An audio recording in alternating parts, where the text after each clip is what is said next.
oho ye me da twedi amponse se waje me so na me bɔ mpae se ɔno ankasa ɔde nhira firi soro ɛde ba asase so no ɔde nhira be hyira wo na abrabɔ ayɛ kra bɛhwɛ akwadasa nyina so wɔgye so sɛn amen ɛnɛ so ayɛ Adom TV na ogu so hwɛ nkranhyɛ dwumadie ade ba ko nyame de ma yɛn a ɛyɛ ne suban wɔn sɛ Bible no ka kyerɛ sɛ na onyame ka kyerɛ ne ho sɛ moma yɛ monipa ne sɛ Nyankopɔn kasa yɛ monipa sɛ ɛsɛ so na ɔbɔ bɛma ne ɔbɔ asɛ ɛsɛ so onyame kasa nti nipa onyame ma ɔkasa.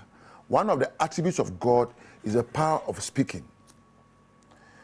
And you can only speak when you think and reason. You can only speak when you have a perspective. Yen kasa ke kasa enye kasa hunu keke. Enye kasa fi. Enye kasa ya beguro. Enye kasa se be bonwa apro. Onyame kasa oka ye no de bo nioma. Okasa de ye nioma. Ese wo ye nipa a wo ye Nyankopɔn sudi a. Ese wo sua kasa ehye nkuran. Kasa epagya nipa wate ahwe. Kasa ehwam. Kasa eduadua papa e wa brabom. Eno na ese wo sua. Kasa eho hia. You must communicate ideas. You must be able to communicate your feelings. You must be able to communicate opinions and viewpoints that will let others grow.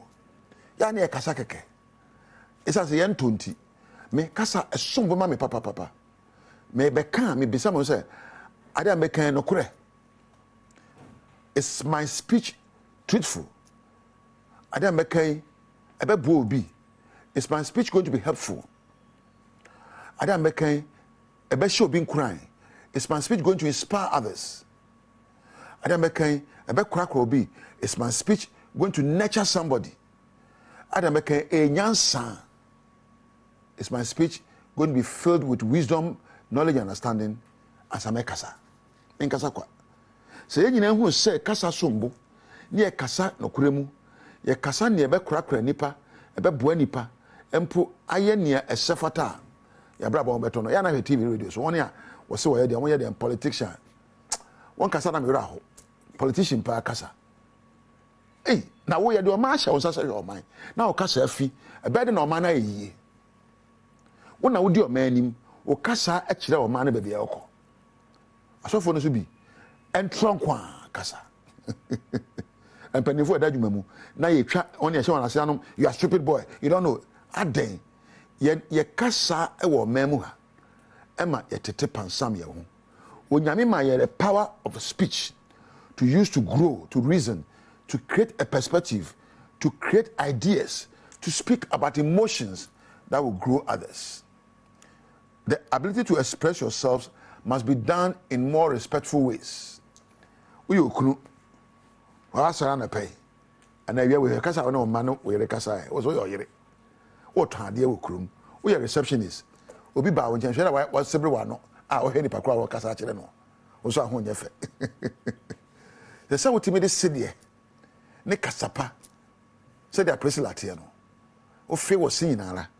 Na o kasa. Said that me and Thomas was share production on way. Was in ni ye be program no from. O kasa say Kenya obi. I say Penya obi. I say o kasa eye duhwa e obi adwen so. Enya kasa na ye kasa ke. Ye to kasa te say the electricity ka be say kasa boarding. O so light ba kwa ho ne bo. Obu nsu a ne boarding. I say wontua kasa kenti no. Kasa enso bad ade a ne board ni a esombo nipa bra bomu eye o kasa. Words are powerful. And words are priceless. Let's use them as they are. Don't just let's use words as a common commodity. Kasa ni Nyankopɔn de bo wiase. Na nyame bo se ni suban nti o ma kasa. O be kasa bi hu mpre no. Na bisa won se dem be kan aso truthful no kore. Truth ti. Dem be kan aso helpful ebe bo obi h. As American, ebe show being crying, inspiration. The American will it nurture others. Ebe cry will be, and the American is it knowledgeable? Aso ayesu ehunu nyansemu. THINK, think. Truthful, helpful, inspirational, nurture, and knowledge. The dwino kasa na okasa enye kasa ya dwin ho a woka. Panimu a wotie me. kakasa nkwara besua anyini sempanimpa abrante na baba wotemie ja se wotie nyumfo no a kra kasa na no kra ka ho bi enioma wota chi a wo hwe no na Kenya wo kasa pe nioma obehwe a ehyenkuran pe nioma obehwe nyansa wom pe ade a besua de nkranhye bebo adwen proso na kasa de na abra abonyina so ene kasa woka wo so ara ya bro mi huna manio na me de wo me hiamu me de me nye yeda kasa woka no ebebe mo ama ni mo ba bi osini kru de oye jata ukru ba jata da bia na me be osini yere baifo da bia yere baifo kasa beka no ebemu se atecha pansam kura se den a wo kasa betima hye nkran amo asakra mu me are good, I'm better, I can make it work better, I can make it happen. Metimiayo, I'm the best guy, I'm the most intelligent person. Mo nyansa, all things are going to work for me because I believe so. For God has given me the power to be healthy and to be prosperous. Onyama ma me tumi se menya ade nyina so tire. Na me nka kire da. Ma bra bo be wie payo. Me ni ye be suban padi. Meka kasapa. Me di nyoma pachi. Me kasa e na che me bia meko. Your words direct your actions. Kasa o kan otimo no determines your destinations. Kasa be na woka. Onyame ma otumidie ai wa kasa mu. Enti ya na ahwe kasa yi why? Ene da no ani chi obi na kasa pa kire nsem re ya. Me kasa ho ofe. Me kasa wodimu. Me kasa wo your mama. Me kasa wo ye yedie wura na ere wura. Me kasa wo sombo ma me ne wurade. Me kasa ade nyina be wie pa ma wo. Kasa America ne se wo sombo ma me ne wurade. Aha na meja wo. Wo susu akasa pa na ka. Na ma kasa anhye nkran. Na ma kasa anya nokure. Na kasa emmo brapa. Na mfa nyansa nante. Usomfo Apostle Dr. Dita Ekutegu ena metra yomo amedi dwumadi ho chiame. Mama me na Thomas ena Priscilla ena Ajari Rebecca medu ase. Na me na me cameraman. PM Samuel Akwa Badom TV Badwam dwumadi no eso yedani ta Ekutegu ase ni nkranhyensem a efioda no penso ode amaye de edu so no ye Badwam kase. Ensam no ye to dwa mu bi ya wo betini enwa na ye nyina yete ye se MPs miensa bi ewo ho a ye yi won to akonwa emunchire mu no enemra so bedwafo bi akasa fa ho ye de bebro International Chef Day akoso amenam so afutuo ene kokobon so kwa ma awofo no enkwada no ye nkyere wo mu nuane no ase ne gye aduane no ho a ye nhyɛ wo mu den no mo nye sansam no ne nsem bi na no pay me de bro Adom TV Badwam kase o hwa me live or Facebook/AdomTV Extra Go TV 119 DSTV 280 Uko YouTuber search Adom TV Tube Jebra Panso nekwadom.online.com and same way any bebre so yedi egu ho bidi de afia amankwa tamaklo fasada Emma Majoy Trish won atadi ba konso ene hyemi afia ni de mientie se den sam ni nkyeremu ankasa etie Enra na ebeto edwa se speaker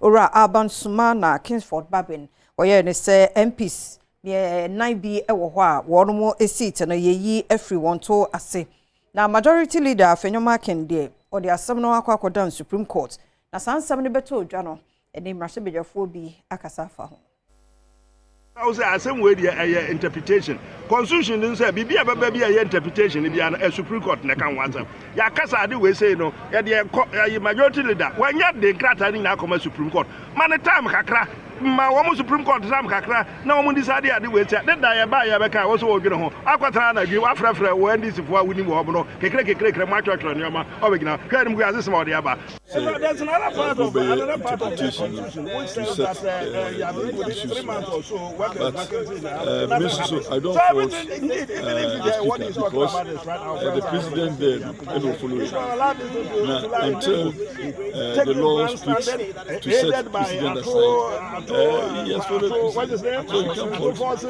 Finally, we are here. We are here to do the business of the people of Ghana. We are here to begin the process to reset our country.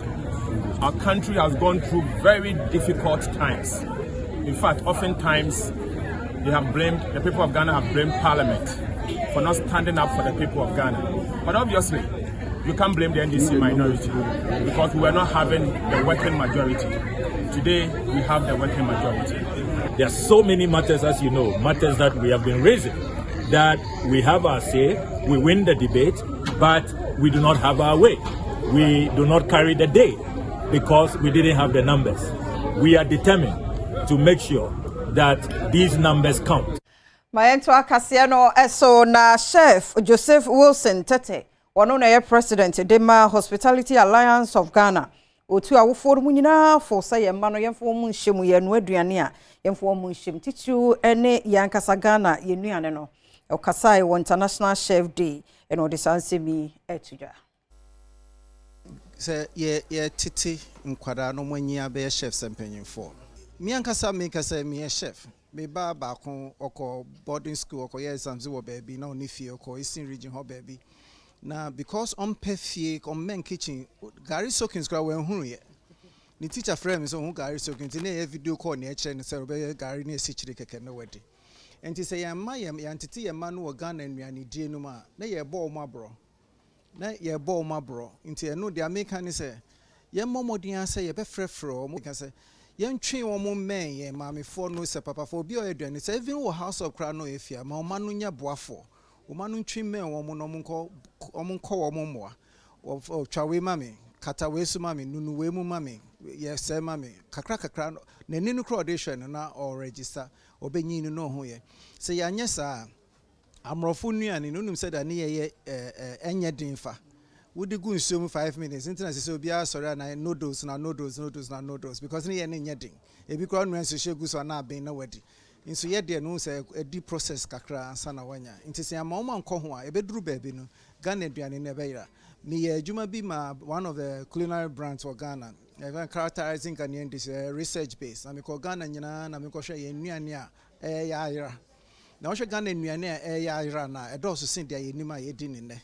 Nti se ya nyesa yebeboye ho abro Maento Akasiano eso na Bamianko Health Center wo evaluate baton pesia sonde won manya ambulance foforo kra na eyedra traditional empenifo ene de ama wo no maso a ehia ahyen se bi obi ho dodo na yede ne bekọ ba bi foforo na eha wo adwene ne erade atie won sufura wonsa akahyen bi ahyen enya de ade a ya nia yakoma da ho papa ebe boa yem papa if you say we fi ha call Axim I district hospital and municipal hospital na to bi ana dini e bi o motor operate for not the motor so and now the first tipper truck so in fact sashen your first rock prestige limited obi abre yin there the na papa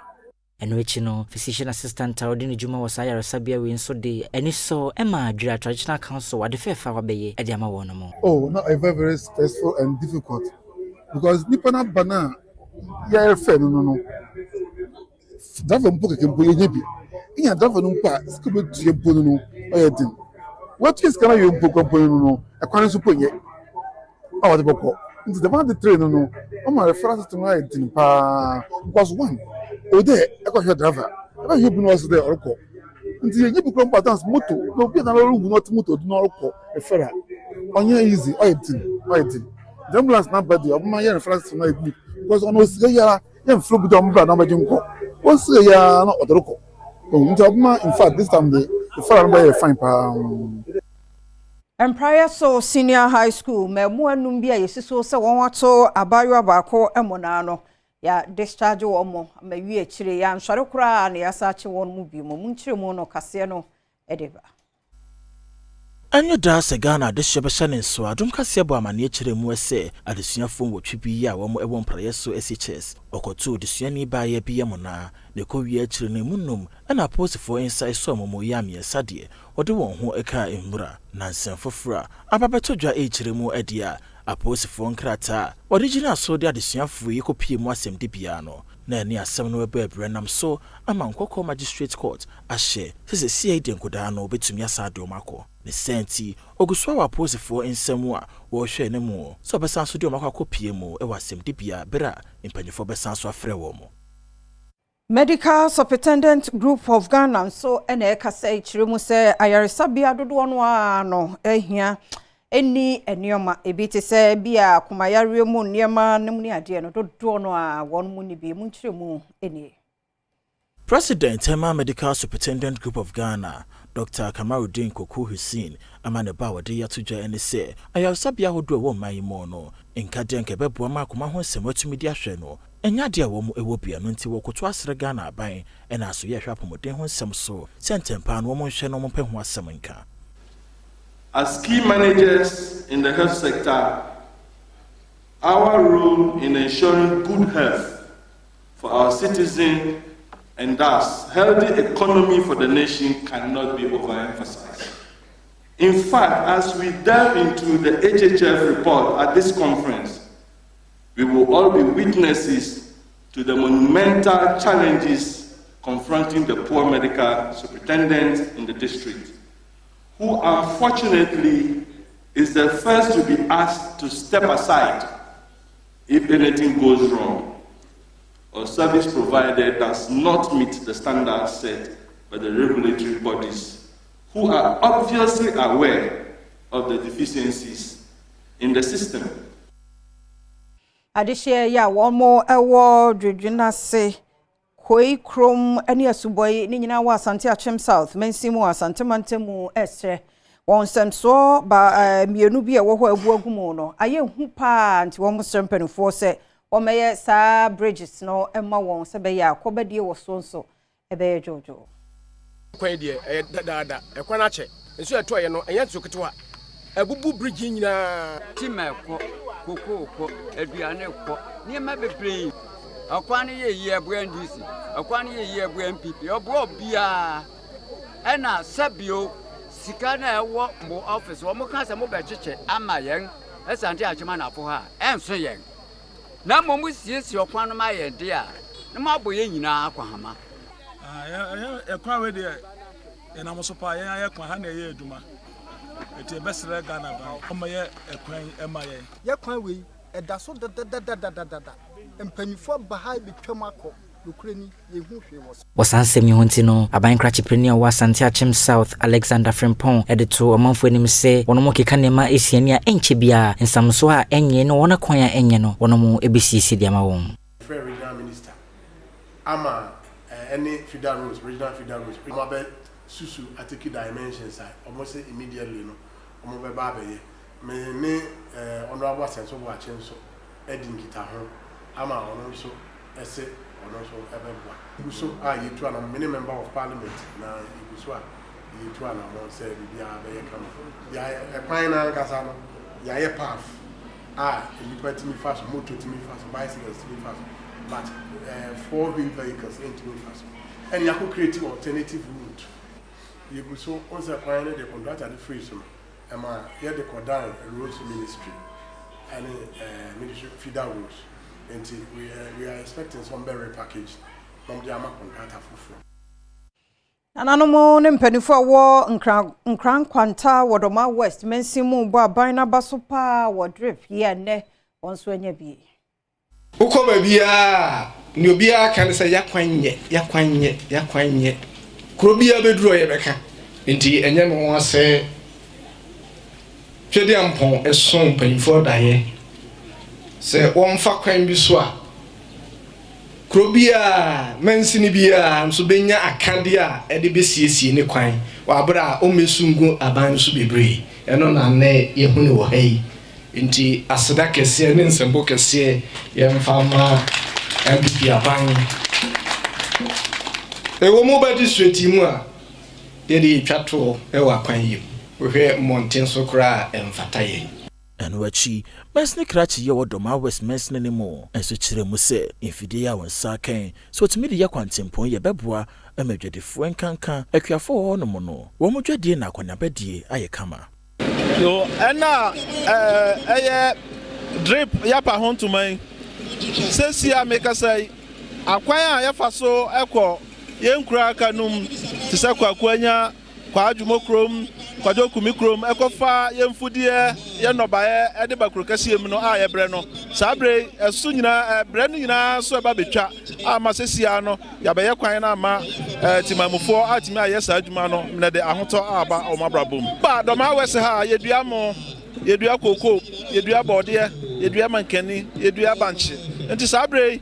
Kuyafo a omode omo ahye saa adwuma num no bra omo bransa na omode saa mfudie no nyina atima kokrokasi makoto anya sika no ba ba ye mre ama omo ama bibibia akoyie ama asetena mu Mayina no so na Adom TV Badwam kase na ha na brema kwan na no pe ye de asie ye da se emre ni adaje eni de mu a twen ye biem ye nche ye de bonkrata ande ba ne no eni online de ye de somu sesie twen ye kwaba enti no I have bedroom. And a Friday. Bibia possible.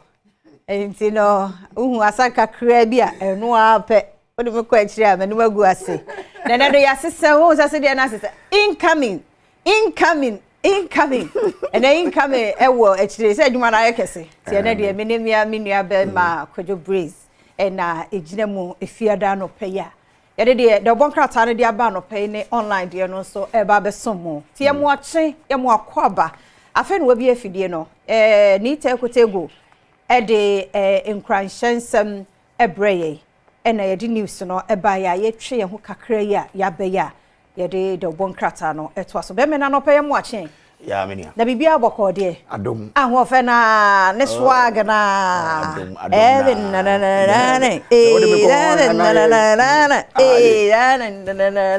wow woni mu mponi minima sa ba kakra me ye de ajae aha ye da se ye mo akwaba pa ntino Radi ahwe so na ye 18th October enye better sa how many days for our friend? I think 13 days, right? To end October, yes. And then so 50 more days to election. Yeah. Very close. Yeah. I got 50. Yeah, launch 100 days. Now I say what? Yeah. You see middle. Ya chemu mi no. Papa. Na ya drew 15 so na asem kese aba. Oh. Hu. Asem o. Say ya drew 50 onim say ye wo mre anka ibetumi de aye na ye friend by election 50 days no emre mo no ye ntumi nya hwe nti ene say entin say ye MP self wo de na no anu no sa ye ntumi nya nti na no mi hu flyer bi e ko say yi owura atoforsen is on na majority leader well kwajo enkomo bi o ho e bin sida no enema bi o ho e bin sida e na esisie nti we no ora ketin amon ye born voice bi sesi anopa no news no o chere say here interpretation and even before then o cross on say majority leader ora fanyo marking or the court supreme court on so na betimi nti we no e bin see that nti sesi also what's actually me mu say and then ye do 50 days to election no nti hwe nti ye bend nti omo ntime nkọ ho ana no nti no e o say supreme court because omo na ye the arbiter of the law nti also omo kire mu say na speaker bagbing no emra kwa mu na tin se nye pepe dia and supreme court be make a pronouncement say you disagree with the speaker then on be restore the status quo so restore status quo na just say MPC have vacate will return to the house so return also there then the MPP side no be the majority side of the house until then it say NDC a majority see they based on the speaker's ruling say 4 seat we declare no as your friend say vacant on say 4 no out of the 4 MPP side need to 3 it is an MPP about 356 no 330 and 20 so omo de no so ate by 3 seats now until NDC ebro omo de no so by 1 seat until as we speak based on and speaker ruling in there the NDC side are now the majority side. Whether or not some majority know more akwenja to do business because a drew baby here a certain number to do business in the house. On between us as about certain ruling we will be here a certain number. NPP side naturally say because of speaker ruling interpretation into some then so any case. But no no case No, omo journey no Tuesday. Okay. Yeah. Now, on Tuesday, majority side now said they won't go to the house. Making teacher say no business be anko so ana. Well, they now sort of majority can decide what they want to do. But but Kojo, before you become people no, and then I extraordinary, especially with the 4 MPs I declare on seat, you know. Ye me phone lines ne kakra. Okay. You almost say ye won. Almost wa drink chere e wo ho. 0302 211 701 702 703 704 0302 211 701 702 703 704. So free na MPs and na ye want to akonye esan ebi mo omo agina kwantakoro no de o kwantakoro be gina party mu nti no sa na ko ba nti ebi ana unimanti kwajo ye twen course wadaroma ye hwede the bonkrat e di ba no. Well, the daily graphics drama in parliament and senior was kind of even see that, so they are right to say it was drama. Speaker declares 4 seats vacant, 2 NPP, 1 independent, 1 NDC. Nti ha no wo betire mu asede I say Speaker of Parliament. Asha say nkonwa nan bi wo ho a ade a enam se omo tete so no 2 no a we MPP for na so mbeko independent ba kuno ye independent MP ni say mbeko on the ticket of the MPP and NDC ni so say mbeko independent enam sa nti emra ne say MP eja na konwa no to say ofini party also or parliament no join another party and now so betna house ho as independent and no HRSA and now say so you independent not join another party or jana konye nteno and speaker jina so say sadia ne for no declare yen fa na eje ne ento aso na no pay yem wache mu akwa abado Badwam TV Badwam so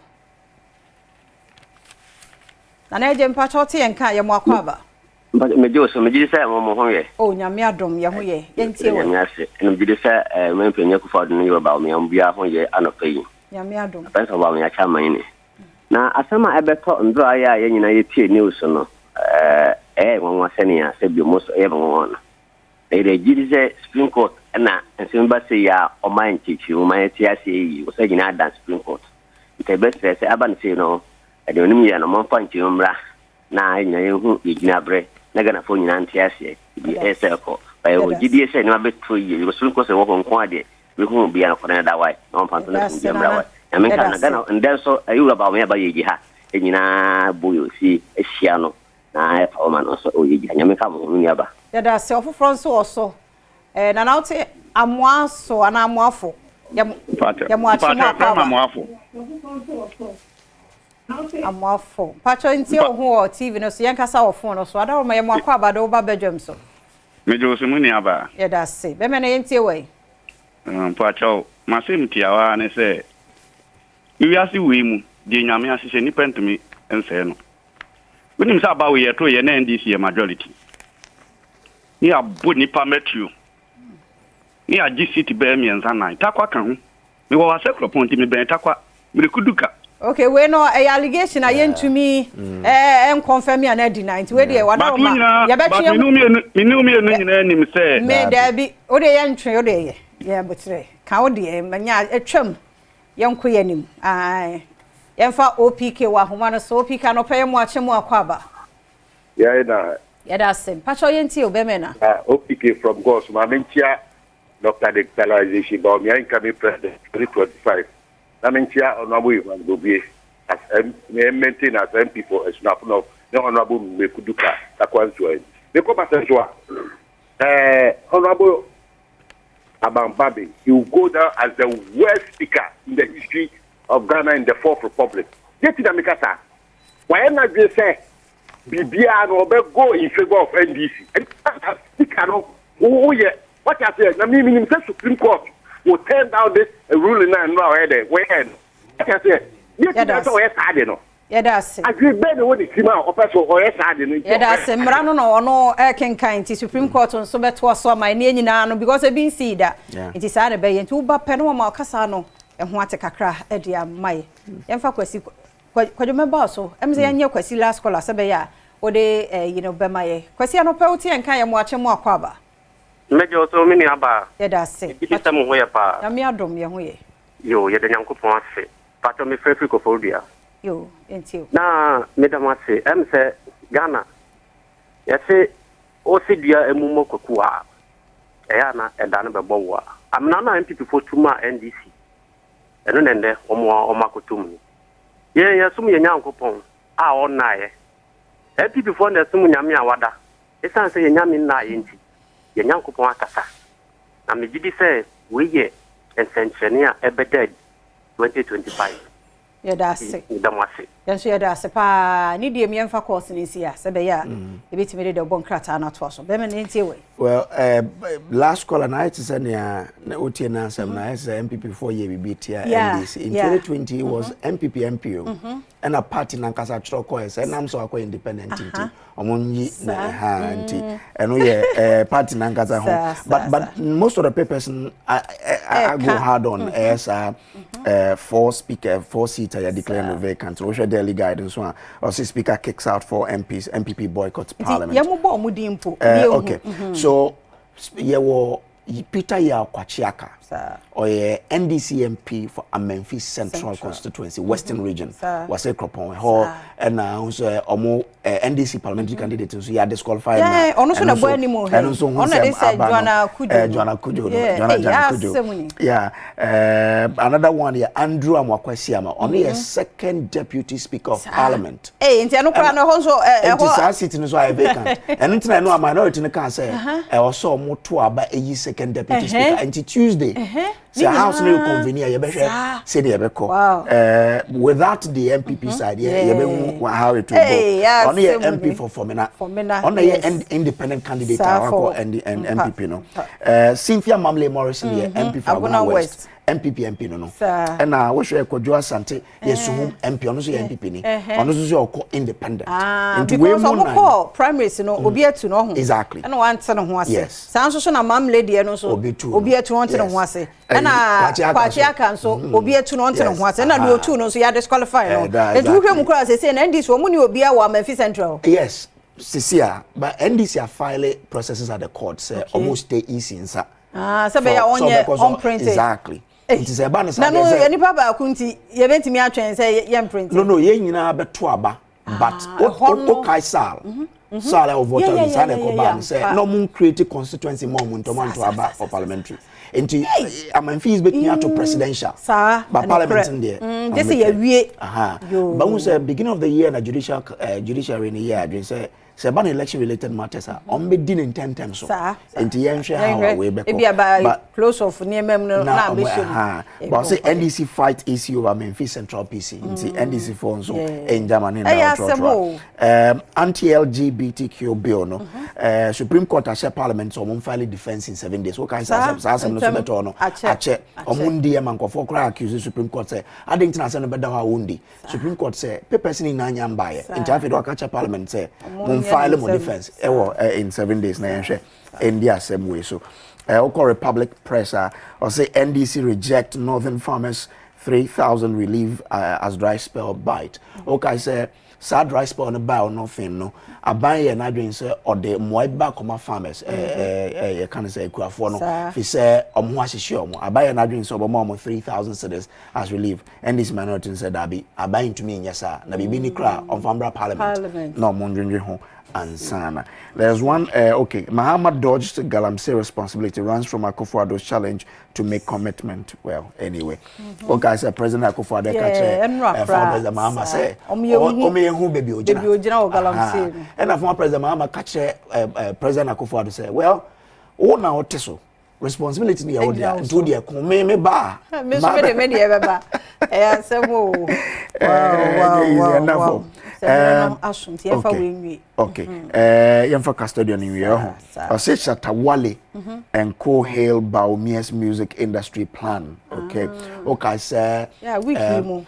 Either Wednesday and Tuesday, no. Vice President Mahmoud Baumia, Asia, omo in the creative arts, no, ni omo dream what and the plan or the momo, and no na paper report to say, ye name SM president. Send one in the bed. I'll be a channel escalate, you know. Oh, wow. Obi na channel. Oh, you know, say a gift. Obi na the channel escalate. Wow. Hey, na no. Pa. It just was Haley Bow. Yes, I was a pen nebeba. Sa shata gift. Oh, okay. I was a pet sister Sunday B. Or the babanti binya detail. Okay, all right then. TM fancy how. I don't know. Yeah, that's it. In some way, Munina, so crowdy can acquire online.com so and then some of the okay, Kanya, a bebo. I'll say we will not stand idle by us foundation of our democracy and undermined NPP business. Quite interesting. I'll say unemployed man jailed 5 years for attacking scrap dealer. Hey, no scrap dealer, no. I attacking on Tinani. Yeah, and I about Joanna Jandia. I say, that's it. Yeah, na kejuana nkasare kese everybody dey agudie mo nsama ba wiki mu nyina no yakasafa Ghana Black Stars Ghana sa obeka ho asem na wiki mu health tips no so ene yakafa caries ho kaka dental caries wa numu eso obo ho ban ye ne enwie nefie na entumemu sister Sandy beba na fe nsemo aka so edi ho koso ma fidie no na Adom TV fi say wazoe edase. Fantastic morning. I'm also said yeah good evening 17 tower door yes bedroom we can see na wala natural mineral water dey sia konkon dey nsam no brewo wala natural mineral water ye nsu a eya budwoso nsu a wonom watim sa wanom nsu a wo vim vogo sabi boni bia encho yes some kan wona ya dey nsam na bro Sergio Manocho Bernard Paribotwe me producers kejo na kasane Eric Asiedu Bweri ya mwakwaba na ye kan say no e be hyase dey feed the FIFA under 17 Women's World Cup na ye African reps Nigeria nya winning the first game against New Zealand na ye nuanom mienu aka na atwe formobo Brazil eche Zambia born 1-0 and England bought Kenya by 2-0 yenko matches ne bi mu so anone de so our games the more weekend is where twaso they be PMBA na ye share the progress of the African sisters yes ultimo said Nigeria dey hyase you know they see from in their first game the subsequent games this weekend matches in the La Liga in the EPL mukopimo Italian Serie A na finso French League anya sam keto akra LA kick off for China Spurs versus West Ham United na finso Fulham and Aston Villa Ipswich Town Everton Man U ne Brentford Newcastle ne Brighton na Southampton and Leicester and hina 2 p.m. na 4:30 Bournemouth and Arsenal at Yabweni now consider Wolves and Manchester City Liverpool and Chelsea and Airbo consider na Jordan Northern Forest and Crystal Palace at Yabweni yenko La Liga ni yenhwe de hoso de Esiete Alaves and Valladolid and Airbo and na Fiochina Athletic Club Bilbao and Iñaki will be in action on Espanyol and a dear Bueni na finish on Osasuna and Real Betis Girona and Sociedad Celta de Vigo Real Madrid Celta Fofi Motete Maronina Saturday Mallorca and Vallecano na Atletico de Madrid and Leganes and so dia Bueni Villarreal and Getafe na FC Barcelona and Sevilla edia Boom Valencia UD Las Palmas where Spanish La Liga in Italy the Basso French League and so jina so den dia anye asam keto akra wala natural mineral water na kan one opaya yeden samro ebrewo yenko the senior national soccer team the Black Stars of Ghana catch now coach Otoado na head coach at the matino and he can catch us send a points build up on this year no the qualification by day Angola quarter aka in Sudan was 7 points Ghana was 2 points aka 2 games na yawie sanse the aka kakono see we need 2 games thing na section number kan 2 ne ho na 8 points Sudan was 7 dada the 2 games aka no here draw no nya 8 points head to head or the aboyen ko we need ba kokra den your kokra coach Otoado head coach my Black Stars or Vivian Vogo still Ghana betimi qualify and say no ne coach Otoado Vivian Vogo still all say Ghana betimi qualify akona nim wala natural mineral water can one opinion in some Brianco under 20 the Black Satellites we no can say the Wafu Zone B tournament koso Togo Ghana first game and Rahani Berani and Kikri woya brody anyaman kan ye ne Benin ebo 2-2 Jerry free ebo adwuma padema Ghana coach Desmond Ofair one no coach pani padema bobuku ne kopeso timi wi nipa so amfa Ghana next game ebe against Niger on Sunday yenhwe sa Ghana game no the course so to your next game on ABC Accor on Sunday, October 20. Now, young Queen and some football Boko Piemon Koko Sports Stadium, dear Bakwa, the youth of Kou Akuma Sopa. Team a flagship team, Kou United. They say, Munya baby crab more boy, and no one in Namha, and they are Fede Kufudia, and I'm a ball park and crash and Kufudia and your papa. No Monsieur Macan on Koko Sports Stadium, Moana Panifubi, Judy some baby CBC, ne. Hopeful and Cotre, Nkusi or Wajata or Sono and Adia Trenchi on Koko Sports Stadium. Sisia. Nadia Bebrina Isu Hono Minister Edema Food and Agriculture, Brana Champon or Indigen, of course, but in summer to just some bed on bet to me bia Sabine Bay Stadium, Nadiama, I am man for Oko and Fakra. One more Kofosika phone become Habum, I stadium. Sir, a buyer and your cry, Yanko for your bay idea. You be see because a idea, a boy say a bobo, my so-called United movement. Oh, okay. Oh, yeah, I was one time a friend is a chairman of a co United. The excitement, the enthusiasm, and as I enthusiasm, when you cry, I mean, by maybe 2 years. The Bia or co United, bobo, co memono. I say, soon for behind day, and young coco, Quaunina. What I say, so it is in our interest, says Adiano, Yabe. But there have been gaps, there are challenges, and I admit, so we took our eye off the ball. Yeah. But now we are firmly on it, and we make sure, say, the Yebeye Amakwu, I found him to my Efra, Ewa Stadium. Honorable Brian Achampon, then somebody to Jadano now. Match day 7 of the Ghanaian Premier League. Yen Shesani Fishers no is here this weekend. Out of book, way to dreams. Now, Accra Lions and the young apostles of Botswana University of Ghana Stadium. Shannon Sumame Vision Airborne Bichim, near J. Kreku, the second sports complex.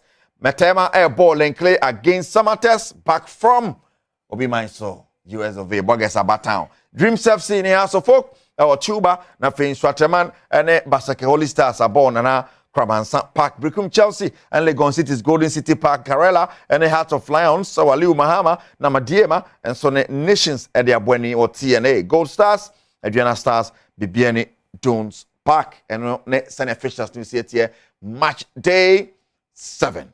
Shannon Sosa, FM Mami. Now, Kasane Guso Koswa, Zonum said Thomas Tuchel, a new manager at the 3 Lions of England. Now, Sunday man for church or my joint teams are not in Pavia, and I change some na ebebro. Shannon Sumame say, wala natural mineral water. Woman coming one, made some ebro, and no musuke, one wala. Your sponsors are Nikamolino, Omodi Estia Conquan Bribiam in Samono at the ebro. Style yeshemi kanokre. True. Yes, and Nake Clothing Worldwide, Nake say Rico net Nake mami.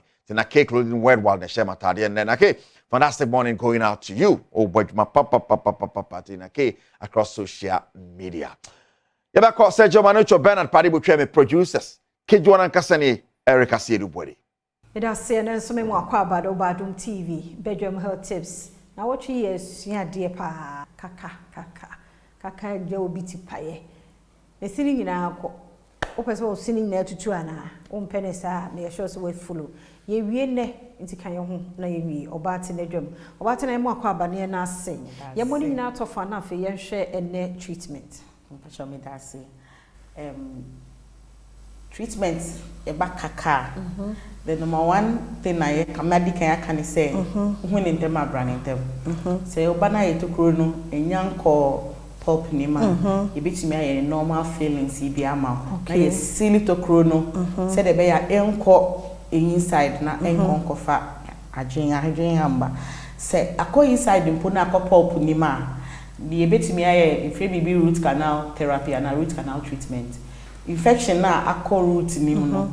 You be go inside the teeth. The infection in knife, now the artificial arteries anyway, no pop on it, as and non even though a scene but a bit me I restart dear bit may be a scene free or Emma Aquino embed and now say you're nice and I say crow mantema okay bit too say you two at Yamiadum in the end technology ye were replacements okay say implants for her okay that the BSS in near the CNBS so be using a normal bridge for her so cry and or denture and now say via plast. All these things no are treatment planner. You for your patient. It is the moment I will be home. Say the can no. Who now the bar stage at Edrubia home treatment. Say empo say you tua. You bet me replace okay amount. Okay. But me dear. Can me say bedru say you bet two. Me dear. Me say bedru say you bet two. Ye bomodea na enimwe ya no. O dear bra. Dental clinic me bo nche da nye densa. Okay. O bakra na the cost is higher. There is a treatment plan. Okay. You nyese o buy ya scan no, there's a treatment plan. Ye be kasa. Obi kwati me be genesi 3 months 4 months asan o kwabetu aka. Okay. Aesthetically perfect smile. We want to give everybody a perfect smile, sir. Into Oba said the how it be no. We will sit down with you, you know be kasa, you know be planning. Okay. The treatment in the stage B will be Oba. You will think about it. My location no. Me patch me wa Adenta New Legon. Okay. Adenta New Legon. Tadru Adenta New Legon. No, so new Lego Medical Center me no eben. Okay. The moment I'll do one because I'll perfect smile. Everybody will show you fresh one. If you reach me my direction. My home service so. Okay. So won't mean by high one now friend. It's me the name ba fie. Na ba be show at the comfort of your home. Sir. Actually number is 0243 728542 0243-728542. Actually me fa akwenya we so na madam me better half as Mr. Ike appear. Thank you very much. He's been so much support to Perfect Smile Foundation and then Prophetess Kate Asante. No. Perfect Smile is their bedrock. So you are seeing us the Perfect Smile today because someone no carrying the shoulder. Now madam must say team. Why are there do? Yada se ne adesua wo de amaye. Yada se freno na wonu mu ho ha nko ade a obeje so. Fasedan so be my point homeopathic clinic ninti o ne etimi bora Perfect Smile Foundation aye ne dental surgeon technician Augustina Mensa FM edisan koboy free endpoint 0244867068 0244867068 o yare nko ade a freno da sene nkwa hoden e wo hɔ a na wotwofo ebesim na ye di nkomo fofo medidi afia amankwa atamaklomi me team ni nyina nso ase me editor Gina aseda nkomo yeda se ya mwakwa ba biem de oba Adom TV Badwam dwumadie no eso de edu so ya hosepe na efia da enti ne yakeka ni nyina bombi na ye de ebro won kai bu hwe ni mo se sister Sunday bi oye guy ze adwuma no okọ different level. Inti ene no memi gina mu ede amawo sister Sunday baby a wo bia do two na October yi ko fo do on birthday pa titru num ne ade wo mba omonto April Sunday wa we ni tia titru wo mde but omonto April bonds ya ni ye rainy nenu ana eye dance hall king shata wale Nene birthday. Nene birthday o. Hey, birthday ndi video. Ebidia kasa. Ti nene birthday me be bro. Ena ye besa ahwe creative industry no. Un say MPP flag bearer ana presidential candidate yes. Ye man pani abedi echi. Oto ne sa fra wo mo. Onom didi nkomo no mu ade. Eno so ye de beba. Ene other ones bia. Susume yi ni nyina ni so de akire wo. Me didi afia amankwa tamaklo ti ene no ahosepe no ana me de bro mayentie sa nwumwe bebia wo bia fedi asa because wadan de aye no ahwe abe do sa ti nwumwe me kwa basisia le featuring Amrado tani nwumwe de pa fine ti eno no odi ne birthday sa no ene no a se Erade sending a blessing no e wo the son was sending so because birthday no we do it simple style be heavy. And the other musicians and also so a call ho and you almost akwa blessing no ne adie nti me pese yenko na afi yenko hye nra ne birthday no said ye koye na hakra na ayo akra ma ya na aha ayowa just when sha na da so wale da so sa na ayowa de ye nti no so ko social no so a Facebook ye repi wo ho no sa udu birthday nko ade ade ba nko ade a ye be ne kama de ama no yenko ye hye de nra na birthday no said ye other musicians and also celebrating no no. Shatter no. No more wishing on medical so and a call hono na Stone Boy. So when him say Jeje inquiry say, wow Jejiriji. Na me ya Adom collar party or on ever. Ye 2nd November. Enti no ye be show animu ho de ohia ye 30 cedis nipa 5 uti 30 cedis for nipa 5 na ye nyina ye share wo Legon Botanical Gardens ye Stone Boy or baby maybe something sunie po skide ye 2nd November the one baby do ayo ho pao enti de make dia be sie ne say esanse Stone Boy ono na ye guest artist all bad that day nti ni nue di no birthday wan kan hye ene wa trebo ewo x nessa eno ne one guard say and I see her na nya no ara no afana akon anu atum opi etiwe oh yeah oba ayi ha the Stone Boy so chere efe brotherly love so what you say bibia anye cool say ya na eno achin so because any birthday nti e pese ye shata na week mu presidential candidate Dema MPP ono ane ye vice president Dr. Mahmoud Baumia ene o shia creative fo no mo toto nyom producers no ni ade enti no ye no shata ye to ye ono so kobi no ko bisa question enti the question no ene the presidential candidate and vice president ama ene wo JPG ni ade agumu a ye nkwati e bi mra enti shata na abusa question ama street fo no.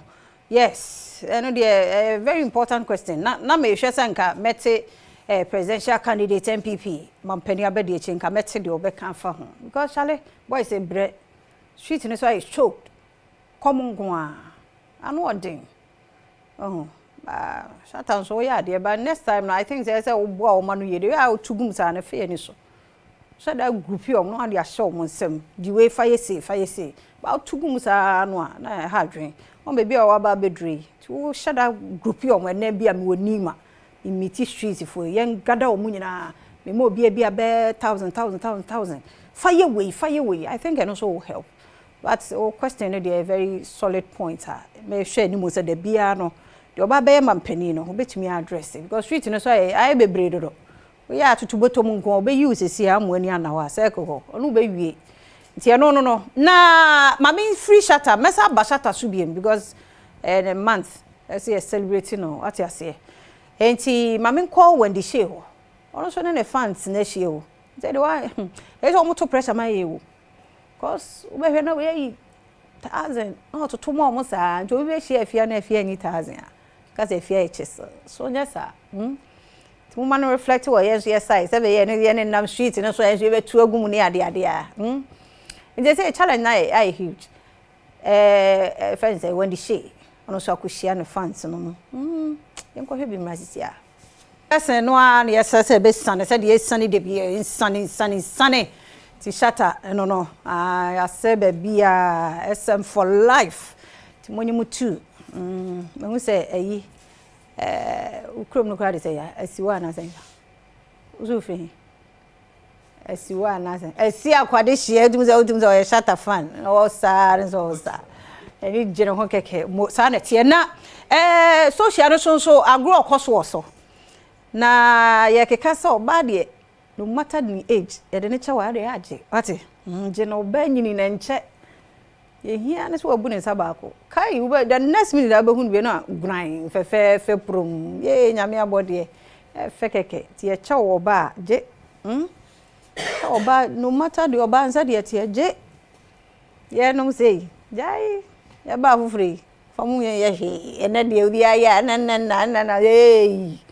obi me ni na si ade me che o gran ka onye tino fane ye ni ye lumba nyumwe ye me dama e mon kontin hwe ni okono no te se mi ya so hwe mi ame te se onu o baby ani ti wan nipa wutu say nipa we your taste baby ana ni mo nenye ani mo store fane dress no serenku papa shatade papa tade hu say fit no eno ano no an wo fane we e store nti no ya che obi apia je na ye na NCTU na eno we de ba besi DJ Switch video bi ni nama na nkrofo say ono no mka say na kro we ya na ne sia waye promo ye training ni ade na say me say enyo ono but nkrofo say ono ade ye hwe video ne mra we ji se Badwam pe ye duadua mu a yakọ hu girl kro no nye DJ Switch da bi nye ono a yakọ hu girl kro no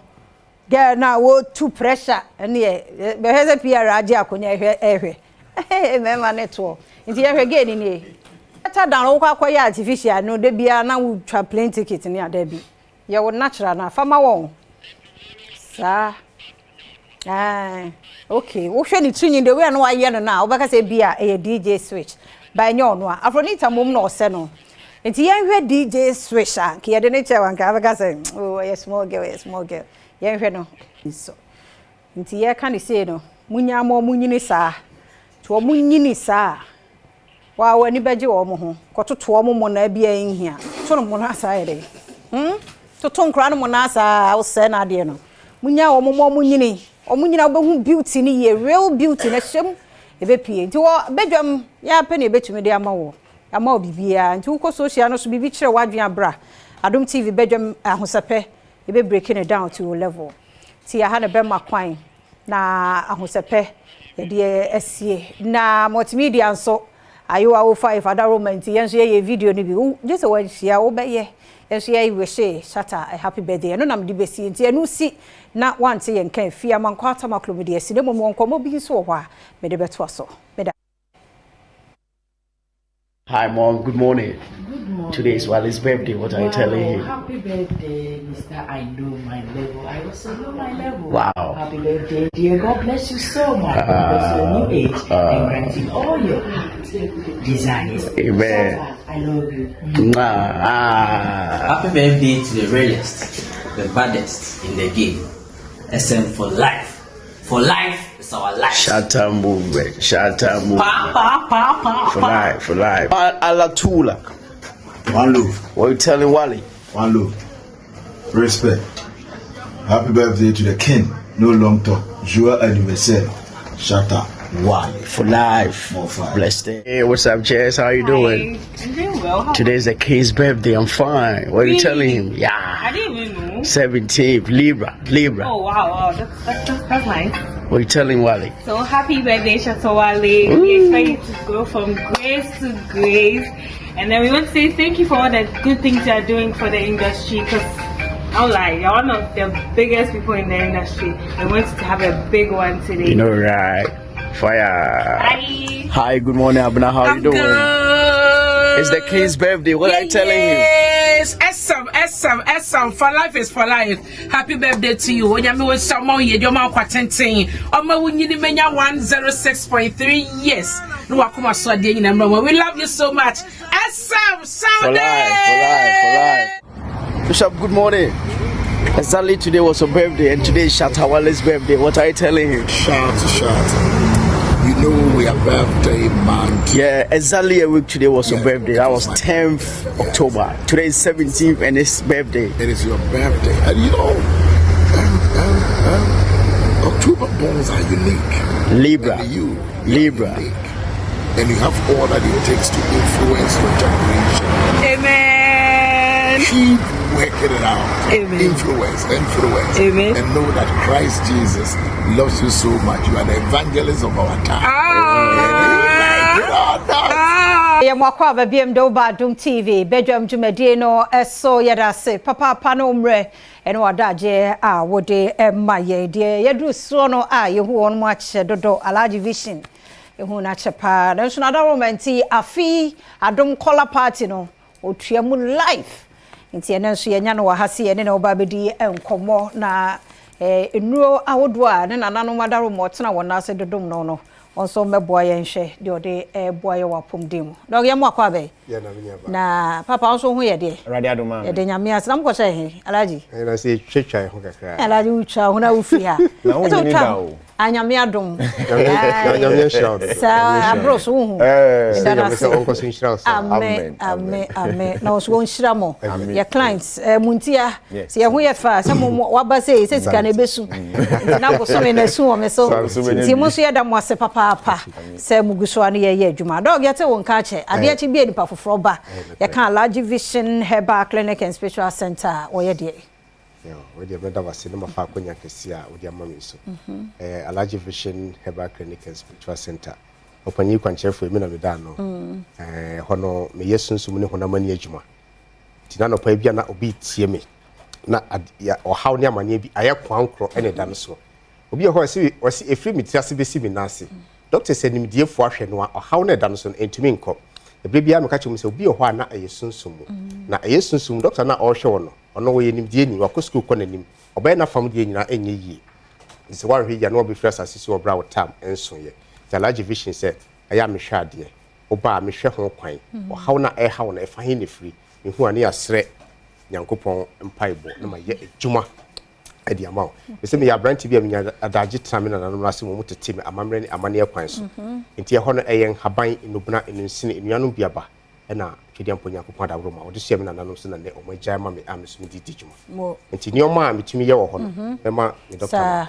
dog enti o dog me da ase aso no se na papa e de kan kan no ye de bibiduro e na ye adwuma e wo ho nti so bi hwe na so bi tie na se bia nani e na ye ha no obi a hwe ade ohun ni yi obo a driving car no timi end drive because not drive bi emre bi atwem so emre na dane sa for ni na tie nkan ba hwe ya be ma drum be no enye se de sikan be kan mo ni na se be mu surgery there bi obo ase ni de ne katra bi ase ni de ne glaucoma ni nyina no mo ba papa di machine be hwe na wa hwe how na wo wani ni so na for de ho aduru e de ama emfa ni ba bi a wo oba hu beto na so wetimi asiu da dem sa so na sexual weakness e mema omuti ensamre bia no obi wo sa ha odi bi the we are no bia onim ne hu dada no enne ho saniema assistant wa system no ba no so be mo adura no so betime agina bi BP enso ye ho adwuma papa nkan ne enim se BP de nkan mpanifo yare enso enne no ye nyina etimi e ban to wa no aba ne ya check obi wo so ane mo adura no na wetimi akọwenim heni anso ye honywa diabetes so sai no so hankofo bebre sai so na fibroid ye no ma omuti ensamre obi wo ha na ebi e ha no wachini osuro se obeye surgery and as operation oba papa be mo adura ye wo ho ni nyina no ebe ba no so wetimi anyinsen sa anso na candidiasis no so sa gonorrhea ni nyina na ye ho djuma na prostate cancer obi tie ensamre ni junso a ote yaw e wo ni bembem ha ho bi e wo no so e wo so junso ni bemma ansam ni nyina no oba eno so no ne ho ebeto no malaria ye ho djuma menstrual problem stay ye nua ma no eso obi wo ho be confitira obresa no so no ba papa be hwe na ma oduro na ho ato de do no anso ebi ana enye honamu yare obi na ebi ato bibi e di ama ebi a obechia anso oba ho a obehwehwem na ne ye wo no waye e di ama sanso na infertility process oba na se be ma ware am pese mo wo a wo no ho aye den no eno so ba ahwe ya eno so mo bewo na mo so wani etimagisa na low sperm count eno so ye ho adwuma pa spiritual marriage me ka ho asem se bia wadwuma asem obu a tro letter ye mfrɛ wo de konso ne fa wonso a nche ye se ade ayira wadwuma ye yi wadi ene bibi ene bia na edi wachi wo ware nso asa kasa efri wanu mba ne ade no emwafie asetena ni na nso ba papa ba yehwem se bibi na yesa na waye ho adwuma ade ama we in Spain obu ha driver for atena fa no ye pama de mu nyina hu tena sesa na sa no eno so bai mo aduro no ma obesole agina kama na watimi aye osa ye ho adwuma stroke nso sa bia no bi tie samre na odi hia bi na se woni bi wadamfo bi na wate ana se wafro papa stroke na ha mi obi ano no anya kwan anhwe yen de nti wo hwe no na wabona mane mate alaje nka nti yenko na yenko he be jama papa no wate so your document that was ebia na enano pai obi tie me kania ye pege ni hwe ontimi nhwe eni ni prunsi obi so kwa ni fatimi pai ne santi wanom painkiller wontimi nda ebia bia me ka se painkiller so onnom na ye na djuma wia afi na pains no kwa be ye more pain nti ama obi ho asebe okasanso na enka e wonanum waye labs bia wo hu de e ha no alaje vision se wutemi na no pai wo eye problem wani ni prunsio obi ho na ni ekeka no e manitie ne ya alaje se kama kuma fatu yo ho menya operation bebre slow operation be se menya operation ho ayen haban nro e nam dia ye nro obennom na afa veins na e boy se teni glaucoma na body se mpai boy de etachi na bebre bia meka chem se e betima to how bia to so one hwe ya na me de nyoma bi example say dan kese atim obeton asa ho yare entumi nko because ade e ha won e sunsu mu na won so ye honamani entumi nko the large vision say or how near money be a down so if you wouldn't have or quantum or UK now with him nano pay if you were Germany or Holland, Amsterdam, Netherlands, where you USA, Italy, Spain, and the South Africa. Yes, or my be a baby one or how be down so would you eye problem, diabetes. Coco be near how would him nano pay with Jana and Moja a womb. Into amount sisi ya we obema nya juma ye oba asi wa wo ho kwan obi ehwa we team na no pa ne bema hia na ensio na side asamba koko na ye sade no ade wo ha ye kan kura fan ye koko na bibia me ka chem se obroni ni koko do na ya bibidro abibidro ye yeso ya mamre ne amane e bi si ya chini ya che ye ha won to be nko but ye ba Alaji Vision Herbal Clinic and Spiritual Center no o ha won ko e die nti na eko me se me yesunsun ne honamani adwuma bebre enesa me hwemu a wasi Alaji Mako Hospital sakese doctor send die for ya hwe me entimi nko e yesunsumu entimi yesunsumu ye mawa na ma ye honamani amaw ebede na ho nyede ento nti na no pai ma me ne papa wotie me o haw na aye kwankro a edaw so no kamakoma efato yem me okoko ndo papa enubra ensini aye makomako 7 na maka bom nti koko no dia agya constipation obi ehwa wodidi nom enso ntimi nja ne na de bia onya yem tim nti wo hwa na ne honam dua na emu hyehye no Alaji se kamakoma fato yem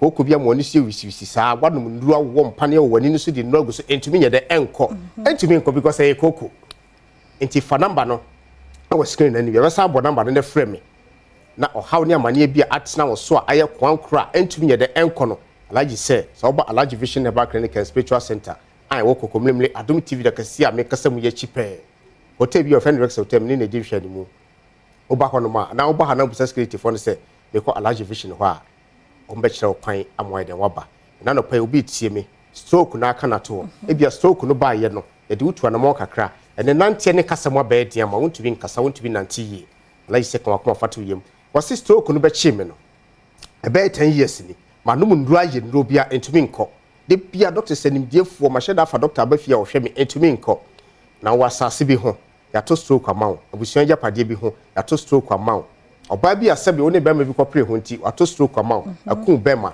nti ebede na doctor de hwe wa atumi akọ bana me hwe ho kwana me nya adwuma amaw Alaji Vision se wo de hye no e bia na no pa obi tie me de hye bi ha no ono mo nsa wono wi ni cocaine de bia me ka chem se enya adwen pene so hoja so san kwala no ya na o mako school pa o mo nimde nso akwala no beba no wo ha ma me ni saa ma me ni ko tumi wu Alaji emrena so yes wo de mpacho mo so number no ma me mbo number no bi o fa number na frame o how de amane bi e dawo so no 0242 812 426 0242 812 426 pacho kumasi number no so ni 0545 77 73 42 0545 77 73 42 pacho wo kumasi mpatam ho a frɛ kumasi number no wo akra hanso a na wa frɛ how de amane bi e dawo so aye kwan kra ntimi nko no frɛ me opanyin kasa mi amefa bi si Alaji mbo kasa se beba na mu ni ho mi ankasa metena se na ma ye adwuma nti frɛ me na me no twetwe nkomo de ya sani edro ko ba bia ba bia wo bia opedro no ya da se na mi shramo ya da senti Alaji Vision Herbal Clinic and Spiritual Center na yete won enkano na shanu so nyame ya adoma better revival kwa de akpe experience 2024 theme awode atoso ye the revival November bosome ebeshemu de atoso me ensa kwasia da womo ye no wo Global Evangelical Church Trinity Chapel Kutuba B 5 p.m. ni ahyase into one 4 de na wo gate na no a wuremu de wo hia ye usika 50 Ghana cedi for regular and VIP no 150 Ghana better revival kwa Pastor Edwin Daxon ni Adom to for bebre na ebeba ase ticket no pe bia to akọ Global Evangelical Church Trinity Chapel Kutuba B Channel 1 TV Tesano City FM Adabraka and also call www.bethelrevivalchoir.com albenye and as a code *713*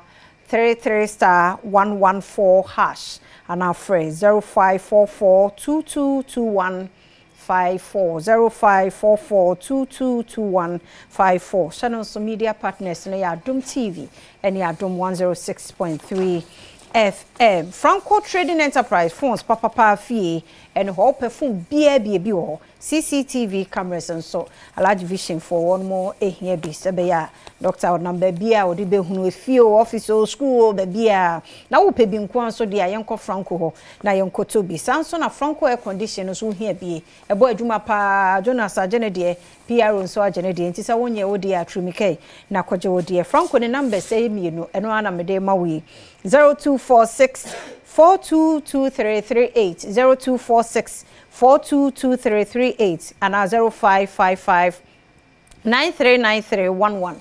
Now on a Franco Trading Enterprise akasa.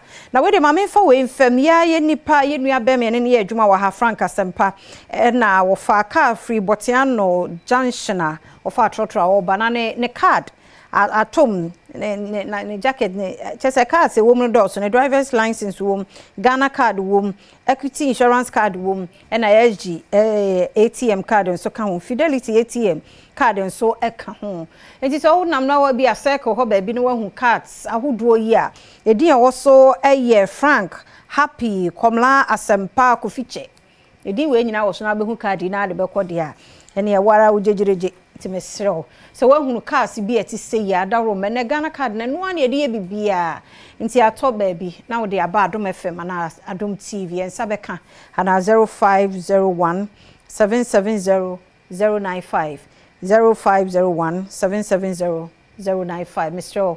Yene na ye adwuma wo ha na card atop form cards na nyina bi wo mu bi uhu afabre ye Adom TV wo de ba ye beja wase pa dog mi nyina so na ye mfe enkomo nsi na me na mo asenso sa mo je bre twen me enti ye komidi de afia amankwa tamaklo kojo braze de asemidi ka dwumede no to so na owi a pense monso abawa kwenkoso amafidie no na Adom TV mi refi na ye me ba Nicholas Fifi Arthur Jr. ne birthday Fifi nyame nhyiraw nyame ne okese onto nkwanam ma nkwatenten anim die ni nyansa ewo mu no na mesra de ama mebei happy birthday Fifi nyame onye okese pa akuzise obe kese me kona kojo breeze atwaso memo akwaba na memfa umbra Adom TV na pe se meba onchen a ensem bi eha me na megidi se eha wonso na o se ebisa mpanimfo se den no moye ho megidi se so yo bi a wa okuta hyan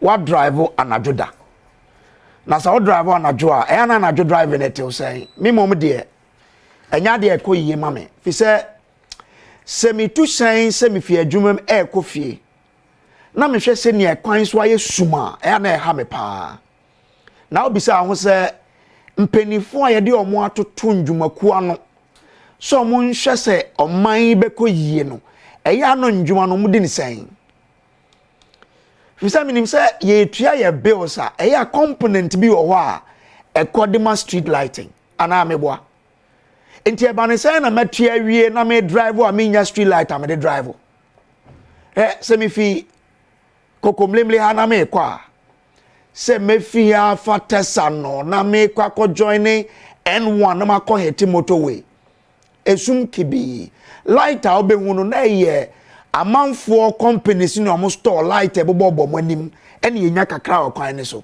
enti den na ho drivers bebre na ye the highlight na de nam ene nso no enhwehwema me yehu se enkoyie fi se edemo enkofo na ye ka no e blind drivers ni bi enti na ma akonhia bebre na sisi no na obi se ho se eya obehu se ye kwan foforo ye be kwan foforo awie ni na street light nka ho na nsenya kwan bi a ye frɛ no ye twa botema de bepem ye frɛ no say school junction kwan fefefe kwan efe nso ba akɔhwɛ no ene afa ni ye tututu ye frɛ no say pavement blocks CACC street light adentia planning ye planning say anti ye kwan kwan efe na nso ye quota na akeke street light bi ane so enti ya ye twi ka afa so ye nyatan ene o say de highlight ye de nam ma me share statistics kakra bi me ne won share statistics kakra no hu say asem na ye kan mpenifo na ye hu but so oko graphic online o say recent statistics are the National Road Safety Authority omodi aba no say inadequate street lighting contributed to over 30% of road crashes enti we nyame na meka o Road Safety Authority na kire say street lighter any ya kwan so no edi akwanhyia na esisi bebrebe Ghana ha no over 30% adan wabra ya so yetua for street light dent na eni ho say Ghana de asem ni ya wo say wo bon once mpanifo atu wana mo adentia yetua obesu kan say ne de onya ne say ontena ho non dream ma man enti ye de wasi adwumakuwa no say wo de adwen na hwe say ya bra bobekọ so yi ama ye yetua woka na wontumi nya ne ye nye dan biom we said ne ebrum nti ase so ene sa kwan fefefa ya no Boteman to school junction ho na ye yamfa street light anka ho na nei ye tutu to pavement blocks and na yatumi install street light adentia Ghana ya na ye plan ye dwen ye say ye plan ya process ne ye fa ne say ye drive one ajo na lighting ni kwan so e wo betumi abobo miamia bebre motorway dey ba lighting ni so N1 bebre lighting the street lighting ni ho eyi o hwe krata bia na meka kra wabododo wabo Madina wabo Kaswa look utu akwan from Nkrahade akokumasi a on the along the highway baby bebre sum kibi adenti ge bebe de na street accident nkosi o kwata krade a baby bebre esum kibi because street lighting ni wo adenti a then pa na o say see answer penifo mu say street lighting is a very important component of the road. I am one road safety. Yeah, can road safety. Now you are accident sini asase kasa, na accident we sini asase kasa. It is because street lighting any kwan so bebre. E sun doso. The internet your mind way pass ye nneoma wo mind way mu a yetumi ya de fefefe esuni eja one critical component. Say Boteman de ende enkofo dwen wo monti ase say aye kwan efe enso street lighting ni so na no Miami Chrome enko Western region ebiani me fusu na wo de hwe that light be na hu a cars we are light to here we okuta highlight ye be kuta highlight because street light any kwan so e kwan so ye sum ki bi nti unama Ghana lights will be bebre say Ghana ya kasi bebre ya dim light ni nye enti en ye the highlight en ye the benam enti betia no say pan esi ha na nkofo owu nkofo prepra because ekwan ye betumi afo so esi no esi ano no ye nimu enso ye nye enti den pan e be kose say betumi e street light esi kwan so ye hwe e bia ne street light ben enewa no street light here we cars and light ekwan we Ghana how adentia na there ban say ekwan ye kwan na say now memfa eyi bi mbra na hwade o now say offer the Motor Traffic and Transportation Department MTTD of the Ghana Police Service were revealing a distressing reality. Say approximately 30% of road crashes in the country esi ewa najo eni ahomachi bisa ho adentia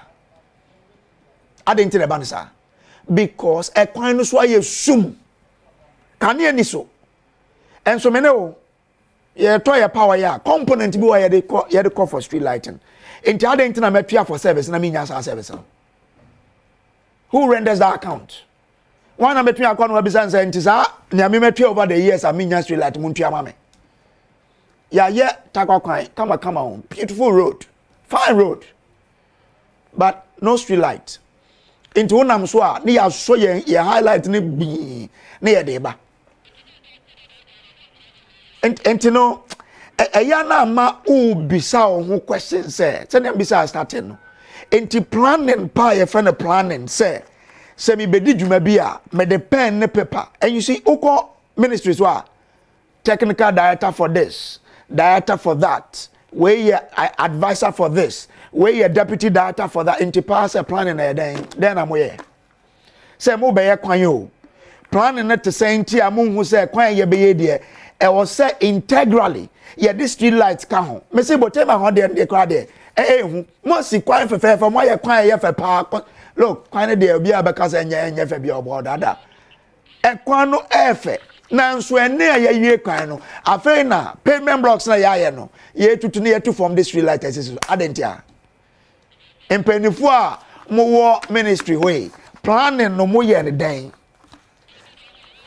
antia say ye kwan na wo hu say ye koboka ebia mo bono $10 million, $20 million, $50 million ya bonus na wo ye kwan na street light na nka mpenifo adentia na mom ye kan ye say wo tu ekurafo no ana ye say kusi me wa cat na wo tu momone sofo hwe me water crade ye story bia na obia akoso kwa akotwa cables ECG cables o apa wonemu gidigidi na street light na chain no kum no me water crade obehu say street light me yes yakotwem wire say copper bi o say when ye de ya alomi nkofo kotwa adentia obetian say ya street light ye to repair street light bi ye be repair within a week time we kon enye ye bi adentia because obi amam boy ni bia akotwa cable na ehye me power de no adentia yes organa mpenifo no enye adwuma no ye kaka na so mo ye ni yesu a no man boy ni timamu bia akọ no akotwa kopa no wo so hu na wo nka hwe wo hu so unue ya ade enye wo nka hwe na wo de wani kan na ahwe na no wase ade no esai na eyeme ene wo yeka adentia yes our my way mu inti Ghana de say openi ni nya de okokoka peni ba be ya de okokọ ye pe na wadanfo no no so de na man boy nsem aba be say ade no. And in this country, we are in a country where obiya ni ope. Say ebe say ade we say that me phone that way no obiya ba no abetam no de ahye de boto ade so nya wo de no de ko.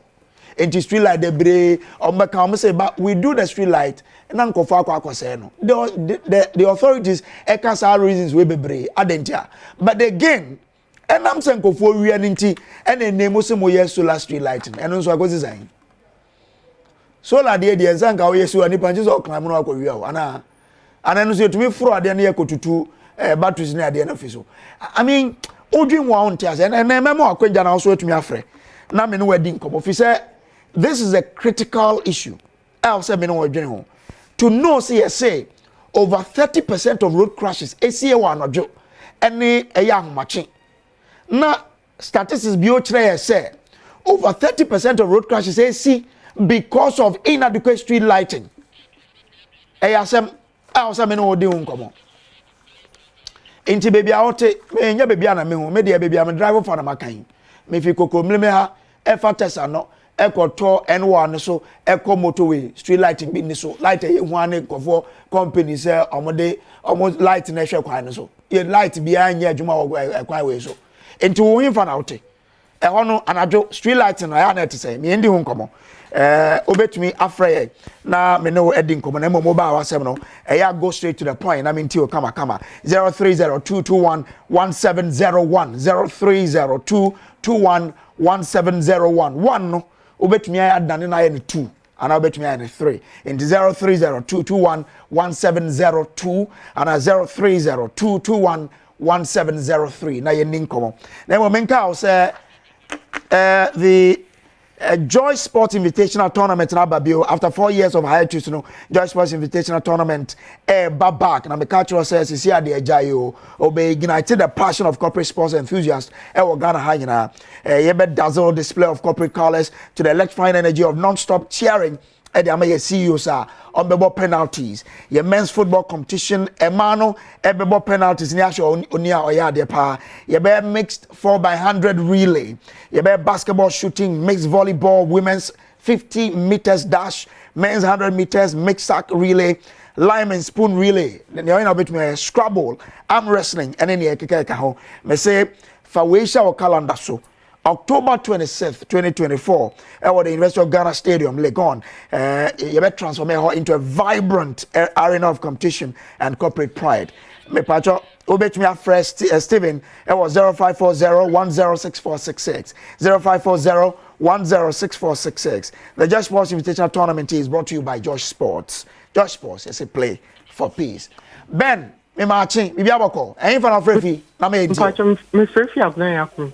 Okay. The bridge, answer na call light street light no. The bridge na say into a by some machine nothing no street light no. The be near Krumha near strap by some machine me mine. Only be a abai ba mehwe abai. Yes, be ni ho Francis Marching. Baby Alfred na yentio. Na apobi design. Me ho ye over on so e. Ami Adom yenso ho ye. Yo. Asma okay de ehu na papa ewudi e koso ni adadi na street side a eni omen na ahunti say ye tia street side scan na so ni so emfaso ya papa da okay ebi etumi eto wo kwan so a ango be stumi cross kura no oma kwan wie yeah bu wan obi across na waji hu ne me na wa prepare na hu ya wo ye ezi awo bebie eto we dey so amampini for no wo munyo so wo ye kwan pa wo ye kwan na wan fata is street that and kan ho asia ne sen sikana ne tugo ke we pakro ba say gba we ya o ba be chidi on ta be gisika pubuo esa se ka o dey for ho no mu an ko tutu pavement na say o ye bibi yeah e ka fo fraba e o say e bo be say peni for so wo ye kwan ya me be kantaman so ko yidi e kwan na nye street so bobo me da say wo fa ba me fa Esther e wo Elmina Esther bibia boko de me ntie wasem. Hello. Esther, Otland, Maminte where? Viviano, ya have the street lighting. Boko. Ya say no, you are mina. Street lights ne dini hase. Ama accident ekoswa ne 2 months. Me da say, I mean me drive on that highway darkness is too much. Mommy, me marching o, mommy ntie also there. Hello. Mommy marching, baby afrefi na mommy ntie o. Me paso mi frefi takwa. Okay. Yo. Na mo du ejeje, nyame sham bebre. Dysfunctional street light in Ghana. E ha adwin. Madam wase, e san so man politicize no. We e genuine e ya moka. We are gonna for you now, I said, you know, one saw yes, saw movie and Omunyai. More would yes, so would you are in the name or more at the cash you a buno. Omusunyai, now Pamra in Nayasu. You have a point, Medasipa, Michata for you now. Also between a friend, I know Edding Como Ewaha, or Frey 0302 311701. Na my known Ding Como Ewo a Bedjem issues a dysfunctional street light yeni bebre ewo ya pemu baby awote eho ensem no te say ewo in terms of street lighting yaw me mache him fa na frame fi na ba mentio Pacho, me frefi kaswa bet me fi atuma private. Okay, yo. I mean, kaswa what is it? Kaswa opekuma internal revenue, GRE for land so. Na ne woman say, o say street light no. So omo ya, omo de earth wire bi fa wire no ho asi for me. Okay. Nya me nem ne kurani, obo say area no. Why is get twitwa wire no so? Omo twitwa so me kasa last 2 weeks ya be mienu, me abedim sika. I'm a fellow artisan, and I better pay because I hope to be here. You are and I perfect here. It's a real idea. It's a bit near Bob Bench, but you ain't me for Obi who pass will be a beton country. Yeah, it's true. I don't know the person from a bomb. Mate, yo, me da se papa. Yeah, the best here na menka say golden herbal mixture say. Ebano malaria ene yaro ekeka ho de onom golden herbal mixture bibia ebeso so wo ho kama ho beto yeso wonom a ho enkeka enya de a wo se onom mojadro after say wonom the golden herbal mixture no eno nso no eye de ma ema ene mema nyinara ene ye wo boatema herbal mixture so eno no osisimu ye wo ya wontumi nteto osisimu yi amepacho na ehiama one boatema herbal mixture wo yematima onom boatema herbal mixture bibia ebeko ye de ama eye edema emema vitality onom etumi ma obo adwuma kama okọ pharmacy ne chemical ne herbal shop na obenya bi o pese otun bebrede a 0243173388 0243173388 ube huye wager SCC nemo nkoda enya mfe dumienu no entumi ennom ye twa ho ne abatew ye ba ne ho nyina de beto so bedwem so one entina March bi ona me ma wakwa ba mfa mbra Badwam so ye ba bedin komo with the Lejokuku Municipal Assembly Lekma omo MC Oramo de Kai Kwasha ba cancer e studio ha o se ne din komo about assembly no ne oye ne senior enioma beboa ma oman na tumi akoye again the municipality mu ho nso yen shase na honorable anyway. It's nice to meet again, you know. Very. The pleasure is mine, but that's it. Okay. But nyoma kwe grounds in the yamamode. Oh, grounds in the election they say I can see intino. Untimin chre DVC. But ya rushim pasa afi onyamiadum ebekoye. Adoshema e wonu ejina say ejuma ya yenti. Eni ya wa rushim sa afi no. Eteshifo and I said lejukuku for yes you call about 2 year ombeto ama Dr. Bernard Kuboy edi additional in Munyam. Okay, all right. When you say no, then the most important economic issue I confront Ghana forces here. Says here the me many so party and kadi confront Ghana edi enya pa the fact that you seek a semi Isika seminye ohwa eno de chrepa ne se CCI bom CCI ya IMF 17th IMF program in 67 years ohwa ne etchre se sebi infie na ya konfie na bia no ye ko IMF wanu ye ne sa emfa ho se ye military government and say civilian government and as MPP and as NDC bibia edi enya ayentimi en solve inte enu media so bisa me say o man ade challenge see any pass say nka enu na meka ba enu so akoye ade aisa afibia no ye komo inte eden pa na man de ba. Okay, the man de ba ne say since ye ti Ghana independence 1957 intimi inji eto abetimi ama aban aye ne juma wabra ombo 67 years and Gigi to us ada honorable taxes. Yes. Hey, and Gigi to it me ma aban ne juma wa bra ombo bosia intimi nye bida inti de bia aban no bo bosia afibia aban no bo bosia e di so sikana eto na aje ne to de bia aban bo bosia inti bosia no ho na ye mo na boano na episo na ekosro nti bebe enfie mensa enfie na enfie num hono na abobure so na afi de beba ne se e wo se san ko IMF kokosre se ekaka na edi ne ntimi ntua na omomwaye enu ni mi ade edi enya pa me feel say election aye kwe political program bi obi de beba en addresses that issue not just say it's not a serious program because only the biggest issue a face your mind at this point because IMF ni asanko ye den ni asanko o de share history na as a bibi asema ade enya ne revenue na intimate enough no is it about a revenue and not about mismanagement? Okay, generally speaking any analysis of the way the state of affairs cannot exclude the issue of mismanagement. Intimate exclude mismanagement in free move. But the person can say fundamental problem pa idea in revenue. Now you can look at it in a number of ways. Ubetima can say abayano so sundudo ma omayno. Ubetima akanisa. Into omayno sikano ya ensu ya abayano so hwe because abayano su. And so you ubetima ahwehwe from that angle. Okay. But the whichever way we trying to know the main issue ni say yet to enso abanidi.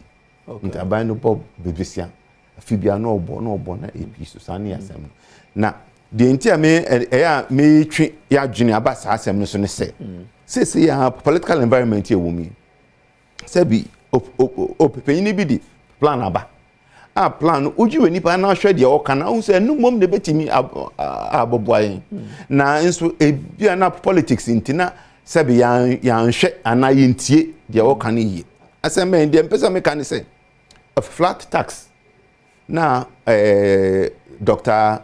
Mahamadu Bawumia Deba no eya dia sumpa wo ebesesa ne ma pipa but me say asa o man no ntwe na dwene nko sa ade no so yie eya ade kese na me sure say 67 years e bin sisi da ne flat tax because of abef kwan a offer so e dey flat tax there's a good chance say e be successful. Okay. What you say the some one say afibia no yet to ayentimi nji 23 billion US dollars every year. Ghana outside of the tax net 23 billion US dollars every year. It says yeah situation I want me say it me the Dr. Bawumia abe for kwan or there be it me the tax no mu and my it me more people o de dwedwen say 23 billion in percentage 25% of it and I say a quarter of it crab can yet one age no one. It's a game changer, complete game changer. And then a game changer because enuntino ehia say aban bebo bosia send their aban bon na bosia bon na kofa same we nyina ba the timi G1 ekodum pepes wo bia ehia say aban ne bebo bosia send their bosia na some bibia mami chiro ade ebesesa one because aban embobo bovosenti banks sika no e wo mo nchen ombaba me ne wo nchen aba besre say ye man be den ye ma bebo busia this essence aban onu na keep player credit market aban free mo demand na form supply of credit remaining the same the price of credit will come down and only interest rate be form entity they making ebema one credit are available to the private sector. I can say you're crowding in private sector. Two, a better my interest rates I then I could conform. But I just say you know give it to me. I call bank I bob BBC and kakra dia in your man 1 or 2 bia. I was here. 3, essence I buy embo busia and spending to know. Inflation so where then ebe conform kakra sika ni kutan kran emubu edu kakra na say the rate at which sika no mu emren esobeti ana meboa. 4th item sad tax ya susunti no. Remember that flat tax, the general idea or concept of a flat tax is in the rate no ebe conform ebe low rate na tax net na expanded. That's the general idea. Currently, a GPA, why you say, or say, Nyame Adom Dr. Mahamadu Bawumia election. Next year, our take home pay will go up because our taxes will go down. Taxes record from into pay, take home pay record through. At the same time, flat tax, it me a nyama bosso, a be the duties, if you know so, a be emissions tax, levy. Betting tax. Sa tax nkintin na be ye free nyama so ntinyama bo be den ebekọ form nti jikyin de mike hu nyama bo ebekọ form isika ye diko fie ebeye mo credit be available interest rate ebekọ form. These are the 4 elements that you here to abema economy no etimi akekenyan economy no. Okay imre bi etwemu Dr. Bawumia can say Ghana was here shift from taxation to production. Any ne fapim pa ni yen. Nti meba ena ha meba be sre Ghana man meba be boy kokko. Say about where ayekwe yan dwene hu biem. Yan dwene hu deeply. Ndie se bi owo nimdie, de owo eniswade hunu bi abetimi ama aman asesa. Ye titi eni bebebre. But a yanse ya to ebu pa ni etie de omo ka na utia ube hunu se Dr. Mahamadu Bawumia sebi nyado on di oman penyini da afi no osre se yento abane manu na onfa enko Ghana na ya hyeche no foforo no na eye Ghana foforo ene ye ko election ayi kwakoti miss Remika et say obisi ye ko yinim obisi ye san echi obisi ye dwene ochina obisi ye dwene na anu ho obisi ye kosoro obisi ye beba form sanity na yenhwe ni nipa na omo kan omasem yenhwe Dr. Mahamadu Bawumia every time I start kan digitalization once I check to 2010 the book no show ni nyina wo say ni say ni ehia e say I bit me drum pempen so I bit me enya financial inclusion and sa financial inclusion no so eni e begina asesa oman ni sisi kasam e ti sa oman ni kasam a oman ni kasam ho fa ho die na ya hwehwe sa 67 years aye nyae no yensa ebeka and then ma wo gidi was a flat tag because more year campaign about one. You can a different from more year when you come on. Then Emma GD say way it will be a game changer for us. You see, Odifo need the Oshenko Koma a beam. Okay, Bahumia. In fact, I started so Ghana payment systems when you man I check 2004 and so be politician crap. Oche Gibbs Ghana integrated payment system Gibbs. Omuna involved in it. I be barefoot payment systems so who ni name there and then first and second thing is watcho ni bubuku mu and am person can nipa no enye say ene no hunu ye 2010 and o chro say kwan we su na e befa o chro ni buku clear say mobile financial inclusion through the mobile phone is the way to expand the tax net formalize the economy, expand the tax net, increase revenue, or can for third world countries, developing countries, or concern be but not just any pan onim the oil. Into to me ban in same can mobile money interoperability, mobile phone re-registration, semi-registration, TIN number, NI to TIN number, NI registration. No onim the oil, no onim send your kind or you name or mine or mine is some bedroom pempen so be a bit my innovative of flat tax. I had Cassia Power. I Timisia and no best sanema P. The Ekagan in Abbey would you need pass send your missile at a major initiative. Now, media me I wish shame say be and no I reach him na canipan or can onim the okan or status or council and yen and passes to me crabidin in sano. Nkakranka wa ye dia build the foundation abedu baby asisi e bit me da enu nti na me wa rehim say Dr. Muhammadu Baumi ade all can bit my na flat tax so ene best saman na kasan is kasman kwantino eso ne enhwe me amfanto ye be sorry so da asem na wo ka kire Ghana fo a ehwe osisi a Ghana fo mi srem mu ntie me about wa ekotu about adi pempen so kase ena diba about we sunsun ade edem ni sen ye da achi mo asem ne ka ye ma ne nanom da achi ewiase esesa abebefo ne o esesa ewiase nyina ye hia o mampanyina wo hu enimde ote ase wa kire se onimde wo so ye na ma kire se onimbe bia e wo se eden ye de kontemesre afi besu ne ye to abana mo mienkai his excellency Dr. Muhammadu Baumia ye to abana manwesi me ka say all the position e be kan ana no de hia me gaza what the baby or dan beka ho it's a any obi number 1 I don't know amen show mislamu men free number 1 ho na da me pastor Juma Dr. Bernardo Okoboy number 1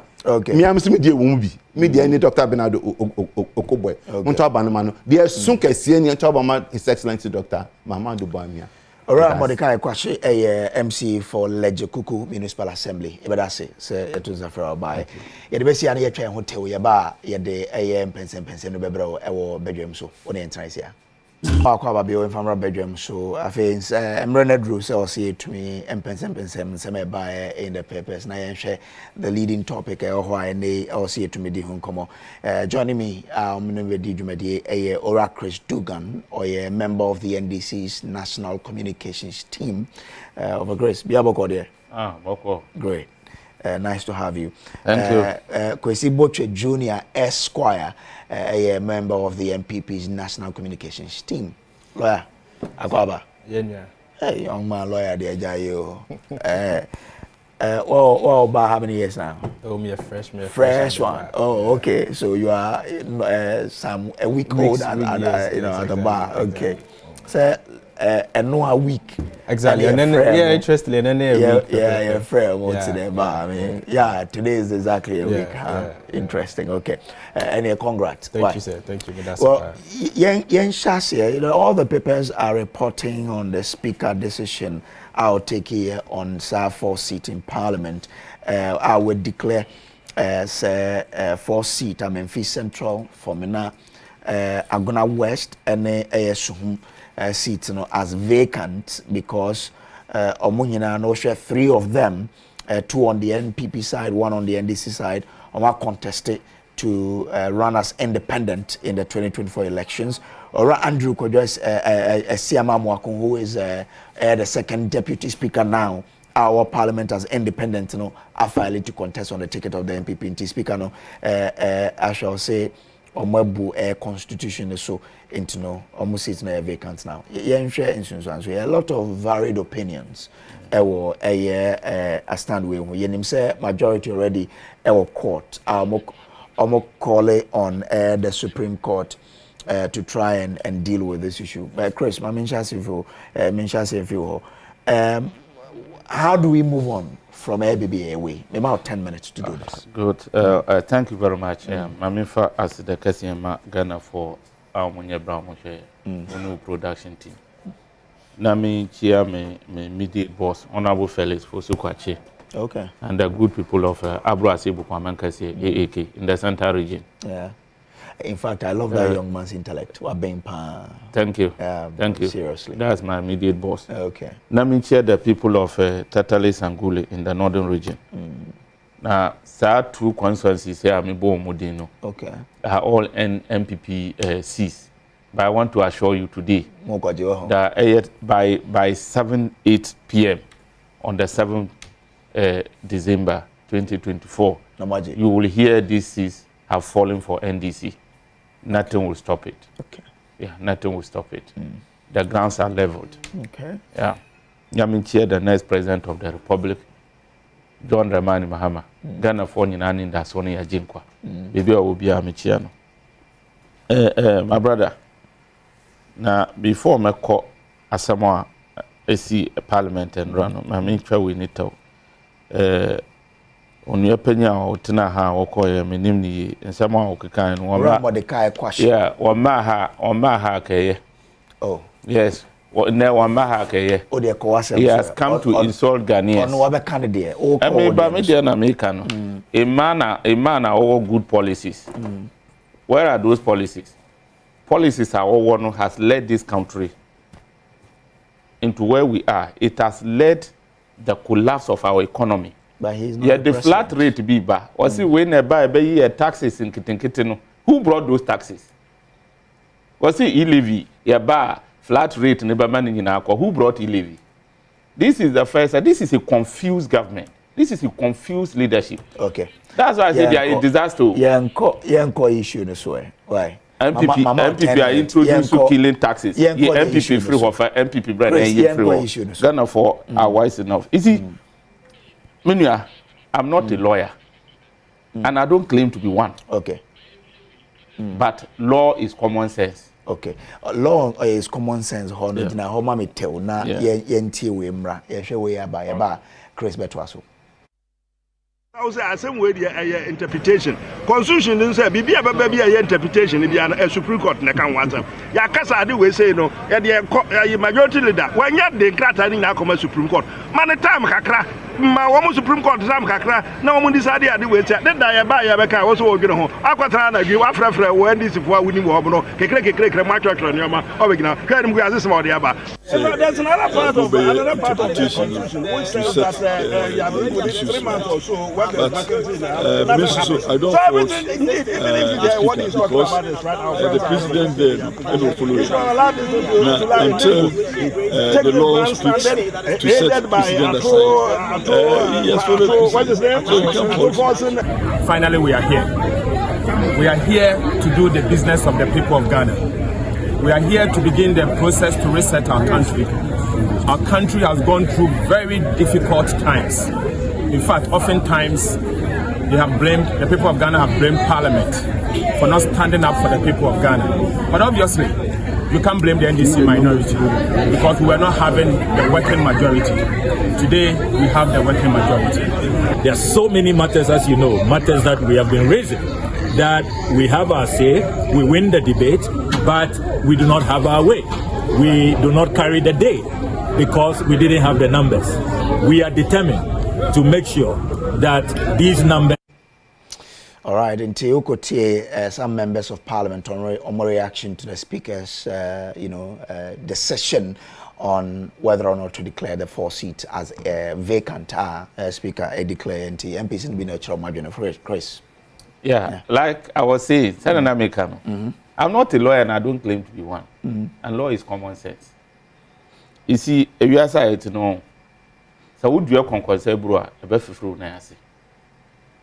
And everybody in this country can see it clear how inconsistent MPP is. Okay. So if you vote there, Mrani there, a street and cheer. If he doesn't favor you, Mrana cheer. What kind of human beings it is? People who are very inconsistent want to lead this country. Sa suban when it say or man when baby I want any consequence we are Ghana near. And you are surprised.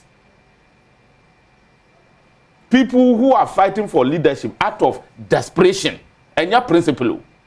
So who person we are leader, you fight it on principle, not desperation. You can see clearly these guys are desperate. When they do when you na buy, and ready na yamamo. The whole majority leader, former majority leader, was a lawyer ni, was experienced parliamentarian. Because of desperation, he has forgotten that injuncting parliament to do its work, it is not proper. That is not the way to go. The Supreme Court justices themselves, in their own wisdom, and him say, in building a country, they wouldn't injunct parliament to do its work. You allow parliament to take its decision, and you go and seek for interpretation of that decision. And the speaker near make a decision. When you determine case, whether or not he will declare the seat vacant. Now, would the democracy will call Supreme Court to injunct speaker? Who does that? If not a desperate politician, who does that? Since you are speaker, I'm a ruling. No. Of course, you have every right to seek for interpretation of the law. Nobody stops you from that. Now, you decide as and we see who inject to say, "My decide to cry." Who does that? We any desperation are there. Me say 7th November 2020. Almost speaker Michael Kwe declare from next seat vacant. 7th November, go and check. No omu bossy. And the law precedence is part of the law. Speaker say, I am not bound by someone's decision. But I must also look at the precedence. And that at his age, former speaker, still sit down, sit at home, and condemn his own decision without any apology to the good people of this country. Also, the circumstances are not the same. That's what he said. How? Tell me, which one is not the same? What's the difference? So, the party itself communicated to him, said the man is no longer a member of the party. I am surprised, say, Papa Penin, experienced lawyer, Eka say, that argument, it falls flat. Do you know that our constitution is supreme than any other law? Yeah. The supremacy of the law of this country is the constitution, 1992 constitution. Whether the party write to you or not, once the constitution has stated, Article 97(1) is stated, say, kwanya wofa so ba parliament no. Say wo fi say position a amanyuko a wo gina so, say wo yento abama no be represent two constituents. Wo the ba parliament no wadwi sisa. Wo free mo anachita o seat by vacant no. You can base on that. You don't need the party to write to you because the constitution is supreme. But some people so a question is at what point in time do you determine say obi part, because to read verbatim provision or say that's 97(1)(g). Yes. If he leaves the party of which he was a member at the time of his election to parliament to join another party That's one part of the G. And the other part says, or seeks to remain in parliament as an independent member. Now, Obi Babisa said, at what point in time did any of the MPs leave their party? Good. When I know Obi Babisa say evidence, because at what time in point, you know, they are asking of evidence. Look, so we jina party ni demo. 7th December 2020. Yeah. Now, with tenor, your tenor must end 6 January 2025. So, 6 January 2025, now we'll say, who free sa party no more. As our Kojina content cry, you can be part of the party. You forfeit your membership of the party. 2, EC has released the pools. So, Speaker, by law, can based on the pools that is released to prove that you have left your party, you have forfeit your membership. Okay. This is clear. I don't see why we should be debating it or make it an issue.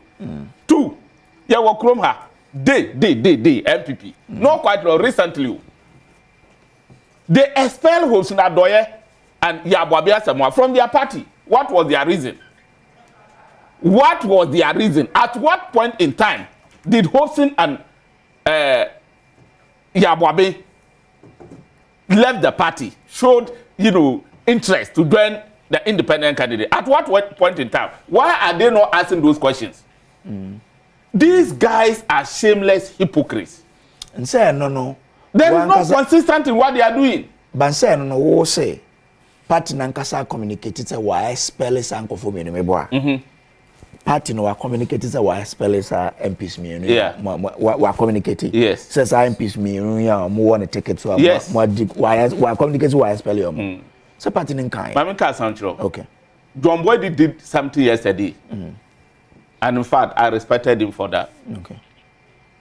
He said, look, by his principle, and not just yesterday, by his principle, just former general secretary of MPP, what's it by his principle? He still stands at where he stands. Okay, Mate. These people are no more members of MPP. They are not part of the party. Okay. And per their own constitution, they are not members of the party. And for that matter, their seats must be declared vacant. Okay. Thank you. And away no, Speaker is not biased. Okay. When you say NDC MP, you can home. Yeah, and team running bar, and you be a Mate.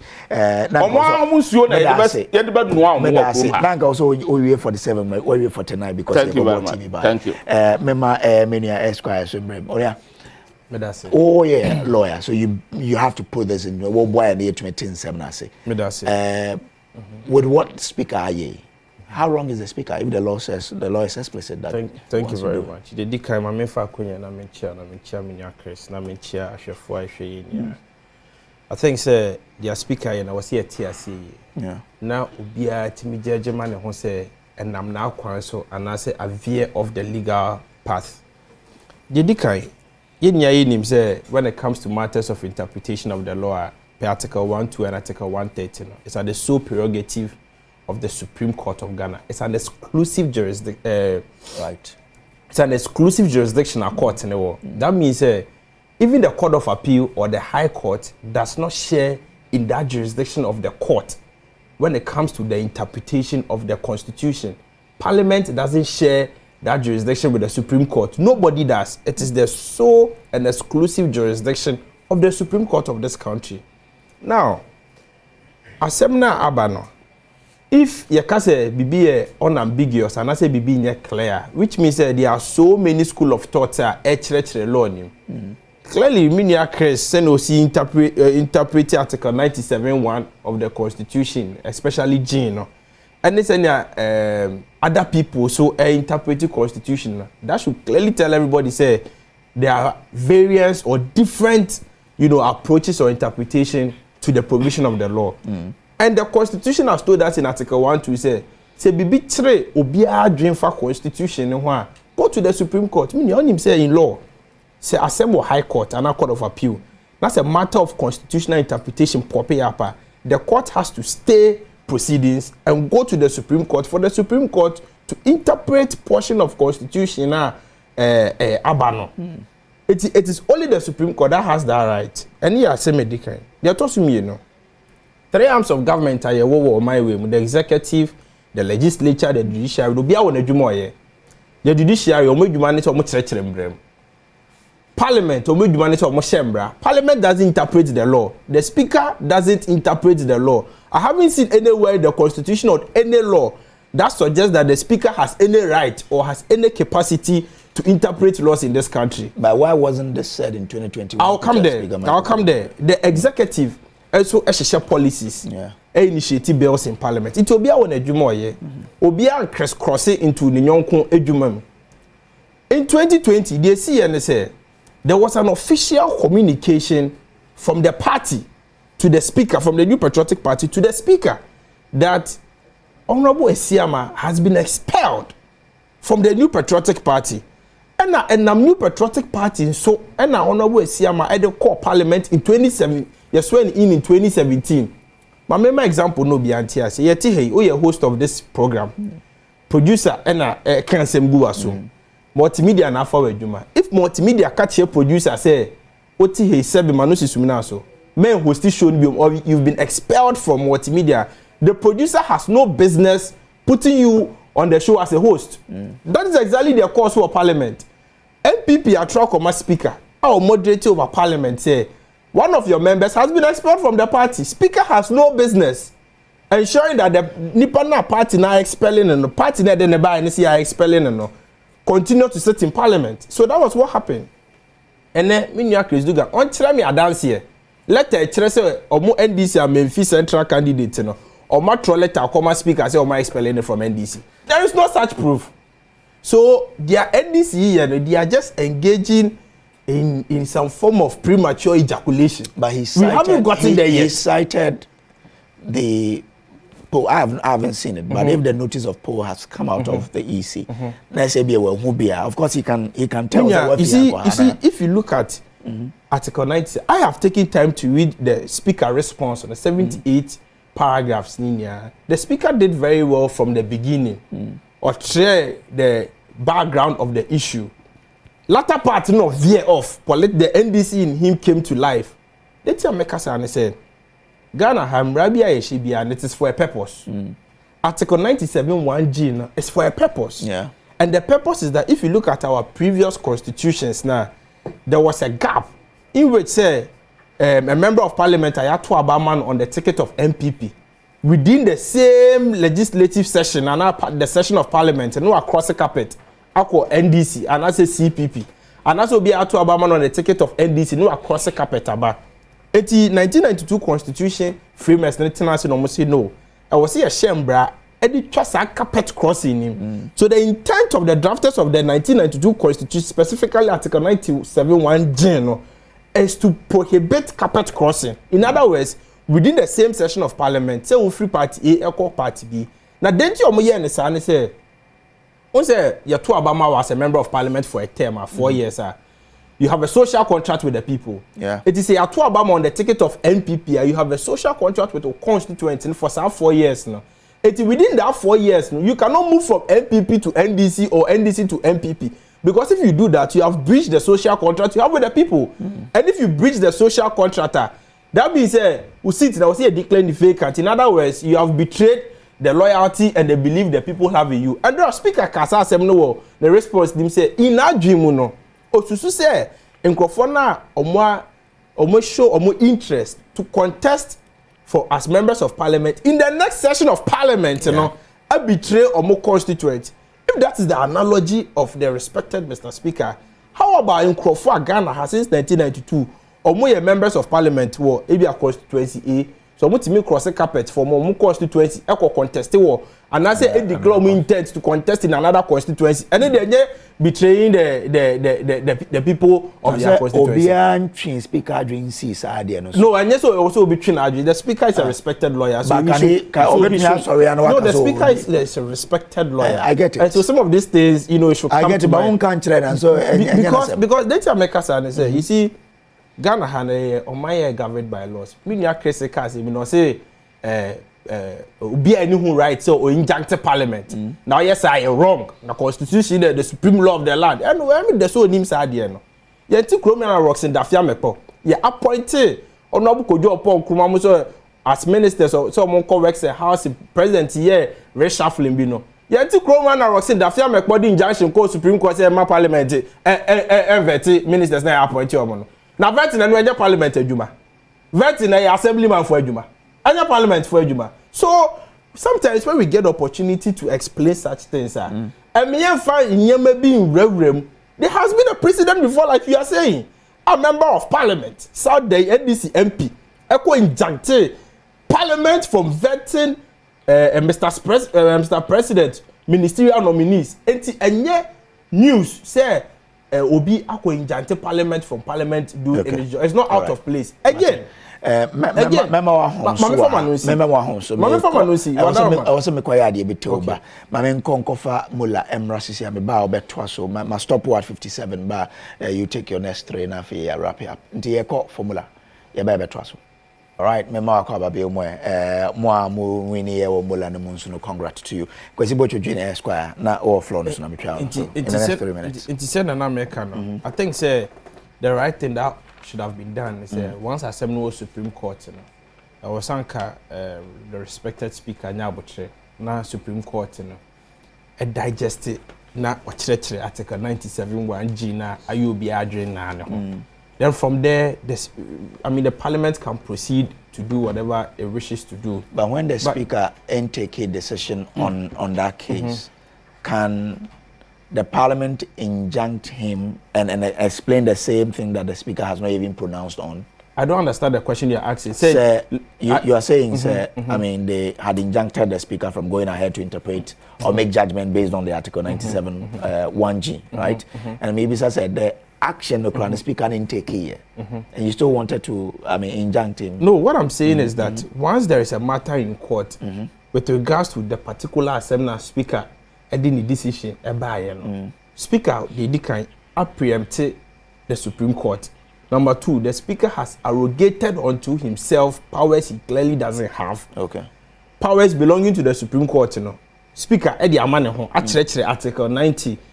If you read the speaker's response, the speaker clearly stated that in his understanding of the law and in his opinion, he thinks I will say a declared microphone seat in the vacant. But you see, the truth of the matter is that the speaker doesn't really have an opinion of the law when it comes to matters that affect the national interest and everybody. The speaker is only a superintendent of parliament. When it comes to the opinion of the law and what the law seeks to express, that is at the sole remit of the Supreme Court. I mean, you see, the NDC 4-year and drano, a calculated at the NDC 4-year and drano, it's a wake-up call to everybody that if we don't take care, and I have been on the grounds, and they are preaching. The speaker or the NDC? The NDC. The speaker is a member of the NDC. No, but in this, he's the speaker of parliament. No, the speaker and the NDC. He's a member of the NDC. The NDC wasn't there in the decision making. Oh, but the minority. I'm referring to the minority in parliament. They are the NDC. So the speaker and the NDC, of which the speaker is also part of the NDC, is a known fact. I mean, it's not something we should debate about. Osha idea and draw my year. Any orchestration I have gone to the grounds. The NDC is also preaching a message on the grounds that former President John Dramani Mahama 4 years until there yen to abama about 4 years after all when trying 4 years you bit more to about here NDC. If we don't take care, that's a Ghana for Sremo, now you mistake. Now you to abama NDC for when they come to power, Manusi Simina so our Mombada. They will exploit the gap in the constitution, and if we don't take care, majority in parliament, they might make John Mahama run a consecutive 8-year term. It is something that you see the reason why I'm saying that is because allow me land. The reason I'm saying that is because you realize that the constitution is a bit silent on the 8-year term.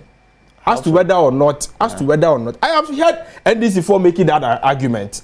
Some of their lawyers, and I know you've also heard it. No, I haven't heard it. They are making some of them are making the argument that 4 years, the 8 years term that the law is talking about, it's supposed to run consecutively. In other words, who will the first 4, no the second 4 the actual.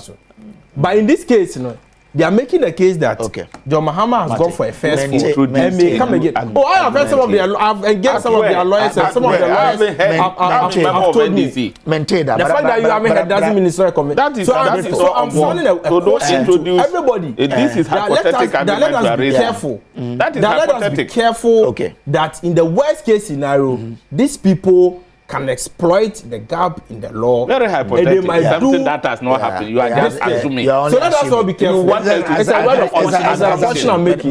So let us all be careful. You allow him to go into this load 4 tangents. Chris, he's only assuming. You want us to debate on assumption. Let's platform. Come on. So I mean, the speaker has already made pronouncement. Majority say they are boycotting the House and no more call Supreme Court. So the Supreme Court will take a decision on this. Very good. Is their right to go to Supreme Court for interpretation of the law? It is their right. But you see, I am surprised and sad that a young lawyer is saying that, there was a speaker trying the Supreme Court. What were you injuncting in court? That is my question. Were you injuncting the decision of speaker or the article in the constitution that you are going for interpretation? Then because as at the time, jumping as if a chicken with a head, ranting, no. Next we can take a decision. So as a lawyer, what were you seeking to achieve? So you stay speaker and say you allow, you see, it's just like bills, making a bill in parliament and law. It is under MPP Nama who said, I told you that I'm not a lawyer, but it's common sense. Bill Crampo or Parliament, now what Dream can say, what are you going to stake for? You, as far as I'm concerned, and everybody knows, Supreme Court Juma Omuya Okrum Hani said, is to interpret the laws. And he said, you make him you go to Supreme Court for interpretation. As at the time, Amu Court has not affirmed whether he stands with the Article 97(1) or not. So if this is not born out of what? Bad faith. What is it? Fair. They can chant and rant and do whatever they want. Ahumana omwa kasa echichiri say omu design Ghana for kohun and then edibesa omukon. Yes. We are going to cook this fish by its own water. The dangerous precedents are almost set to honor. It is those same precedents who take them through. The fall of MPP, the fall of this disaster began yesterday. And that is what will happen 7th December. Every the same reflection. You are certain precedents in that say politically exposed people can be appointed as EC officials. No. These same hypocrites one day. Let's stick to where we Yes, I'm moving on. I'm giving you examples. I am not assuming me more examples. These same hypocrites.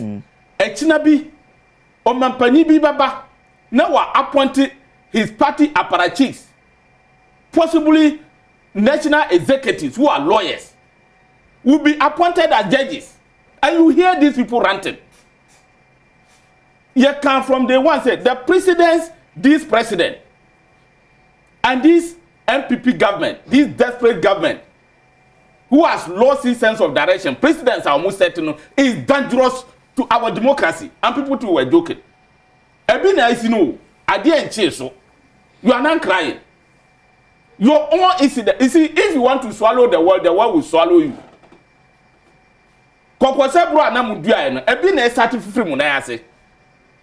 When you have power, and what say power war no, we yet then a free oneself. And it's a winning power now we are there. Now what do you say? Adia me china. What will be the outcome?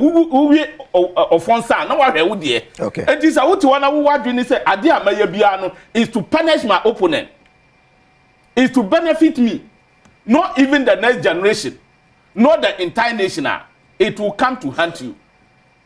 Okay. Time I know declare from next seat with arrogance. No,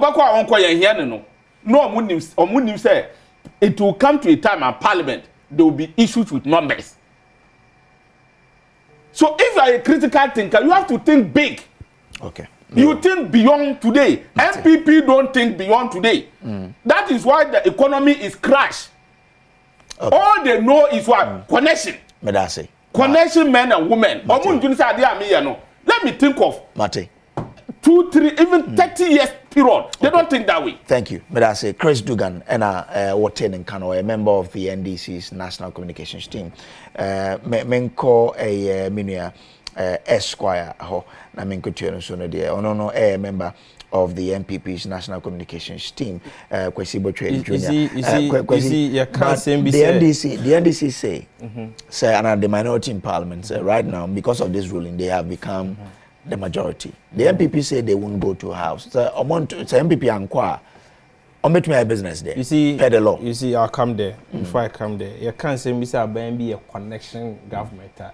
If there is any government or there has been any government in this country, a year connection for by a year Kalabuli, a year 419, a year Zanfua Amamua, then it is the NDC. A memoir MPP Babem, Yachimo appointees Baku 26, John Mahama appointees 26. I go if you say Kalabula by Ben chairman. NCA Achinipa 4, the board chairman for NCA Matthew Teve, the director general for NCA, and these are people like Mahama and the former Jumo. Eugene Bafu Boni, the director general for NCA Yachino. Deputy National Security Coordinator, no a board member ma NCA Suleimana Mumuni Yachino. In Sawo Manuka de Nanu Yana Gonja for Tro petition President Kufuor saying Koye wo president Yaman presidential party Yaman presidential party. The secretary to the NCA board under NDC Yachino. Nanu ya Maslock Mame Dwedifo sika ye twama flood victims or more Makwalane Agbubulushi market or Babesia Hwenyankopo enim wia 97 million Ghana cedis. Ye did not to fiase for 10 years. John Mahama ne fa na adwuma. Venture capital Daniel Duku and then the deputy and then the board secretary yachi omu ne egum. So there are so many Daniel Duku one fa na adwuma. Who appointed Daniel Duku? Daniel Duku was an appointee of John Mahama if you don't know. ISO we are 18.5 million Ghana cedis. 2018 they are convicted. If we are looking for a corrupt and inept and a government that is embedded in bribery, corruption, nepotism, stealing, and daylight robbery, then it is the NDC. So let's not even go there at all. Maybe our issue is the MPP has a formidable candidate. We have an incorruptible vice presidential candidate. We have delivered about 80% of our manifesto promises in 2016. You born to promise you deliver 80%. You can see about mobile money interoperability and your magic. Anything I want to amount for salary or Western Union. It is also a result of a visionary leader, Dr. Badwam, the mobile money interoperability by anything an Austria Western Union amount for salary will be to meet UK, Canada, Switzerland. It means this Kamau, our Ghana have mobile money now on Saka. As a result of a visionary leader, constituency bia one ambulance. It's as a result of a visionary leader and amenom enton omontuma enton moja padiemfa omonananam no omomanum enko school because of the free senior high school policy. And so the MPP has delivered and nyamana ekoso no has no implication on our electoral fortunes because Ghana phone in their on the grounds. Their ekoso of parliament say I have also heard that my majority leader say if the house is the caucus is abstaining until say Supreme Court at the finality of assembly. I think it's a good call. I think it's a good call because since day one, the NDC and the minority caucus has exhibited say they are unwilling to cooperate for the growth of this country or for the good people of this country. Say on my neighbor cause until they be the government business be acquire no to chum money there. Until 2 months 50 days here. Me even in my opinion, your members and any pieces, they should go to their constituencies and focus on their constituencies because the session of parliament within the next few weeks. They should focus on their constituencies and make sure we have an overwhelming majority in the next parliament. And let's wait. There's budget. And no, there's no budget. And 2024 then. No, it's been already. Yeah, we appropriation may be a call. So, and you see, their majority leader is a lawyer. And he understands the law very well. He doesn't want to even preempt the decision of the Supreme Court because she has a majority leader at the corner. I think the NDC for Bebrina and TRC. The issue at the corner was that there was a memo by the Tamale South MP, Honorable Haruna Idrisu, to the Speaker, say speaker and declare 4 seats in vacant because of say Nkofona I express some intent to contest on different tickets or as independent, they should declare it vacant. And the majority leader the court say no. The right person to interpret Article 97 1G of the Constitution is the court and not the speaker. And so if there is any ambiguity or if there is any misunderstanding, and I'm in Timmy who wants to be for Article 97 1G in one, and your court in a Juma was a court in a year, and you will speak a Juma. So what the American say? That is why the majority leader filed the writ at the Supreme Court. Supreme Court in entry to the science evening. Okay. And I think that it is only right and appropriate. We allow the institutions to work. If we say we should allow institutions to work in this country, it be say allow institutions. Be say Supreme Court to say and not to preempt the Supreme Court. Where yes, Shebo. Na ye koswa na ye deliver on ye boy ye share no sika quick cash mega jackpot no about her one more time and where the kese mo pa ye se koswa na tie Adom FM Insura FM Asempa FM Hit FM na koswa na share Adom TV so na nya akwenja na dijuma ewo sika quick cash mega jackpot no mu yes next draw no be ba ho ewo memeneda ebe yo chna 19th October 2024 wabra about non-9 ye be ba ewo La Paz New Market on Adom TV Adom FM Asempa FM Insura FM and Hits FM yes in all no ye be che 300,000 Ghana cedis to lucky winners 3 billion old cedis enti men you home film was a lucky moment anymore was so far ho shebi na dial *281# na choose option 6 kai bi mo *281# na choose option 6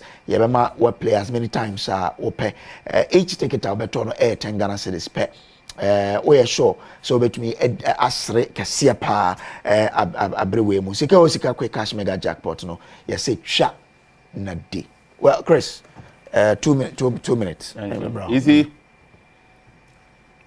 if you care to know speaker defend the laws and interpret the laws in parliament so speaker have every right to interpret and defend the laws in parliament. That is why you should know. What's your NDC appointees have been jailed for that matter? We are corrupt. I want to tell him, he should mark today's day. Next year by this time, half of your corrupt appointees will be standing before trial. Okay. We are coming to do that. It's a promise. It's not a threat. Okay. Last one. Ghanaians are not going to endorse fraud. Okay. Ghanaians are not going to endorse impunity. Mate. Ghanaians are not going to endorse corruption. A vote for Dr. Baumia and MPP is a vote for corruption. Mate. Ghanaians are going to vote against e-levy. Ghanaians are going to vote against pensioners' bond. They are going to vote against that. You've lost the elections in advance. That is why they are confused. So how does he feel by saying speaker interpreting laws for parliament? The laws of parliament. The laws in parliament. The laws of parliament. Please, you were quiet when I was here. So let me educate you because I'm a lawyer. Let me educate you. Don't go there. Educate yourself as a lawyer. Educate yourself to know that. He defend laws in parliament. Educate yourself. I'm educating you. What do you mean by educating me? No, educate yourself as a lawyer. I'm not a lawyer. I don't pretend to be one. That is the standing orders of parliament. Speaker defend the laws in parliament. Are not superior than the laws of this country. The 1992 Constitution is the most superior law of this country. No. And Article 130 of the 1992 Constitution has stated black and white that the power to interpret the laws of this country is at the sole jurisdiction of the Supreme Court. Who defend the laws in from the argument that who defend the laws in parliament? The speaker interprets or defends laws in parliament. That is not the duty of parliament. The duty of parliament by law is to make laws, and they don't defend or interpret the laws. That is not the duty of parliament. If you care to know, parliament doesn't defend laws. Parliament doesn't interpret laws. One child know that. Okay. They don't do that. That is what the law says. Thank you very much. Class one child know that. Thank you very much. The speaker is only a moderator. One of the confused lawyers. The speaker is only a moderator. Is a member of the NDC. Lawyer who sit here and tell that speaker doesn't defend. Gentlemen. And defend. mo say at the end yes ase kama kama mayenwe Chris Zugan a member of the NDC's national communications team Kwesi Botwe Junior Esquire a member of the MPP's national communications team Medasi from Samuel Kojo Brace on behalf of the production team yeah that's and then so to me share Badwam nyame aduma e be se share that day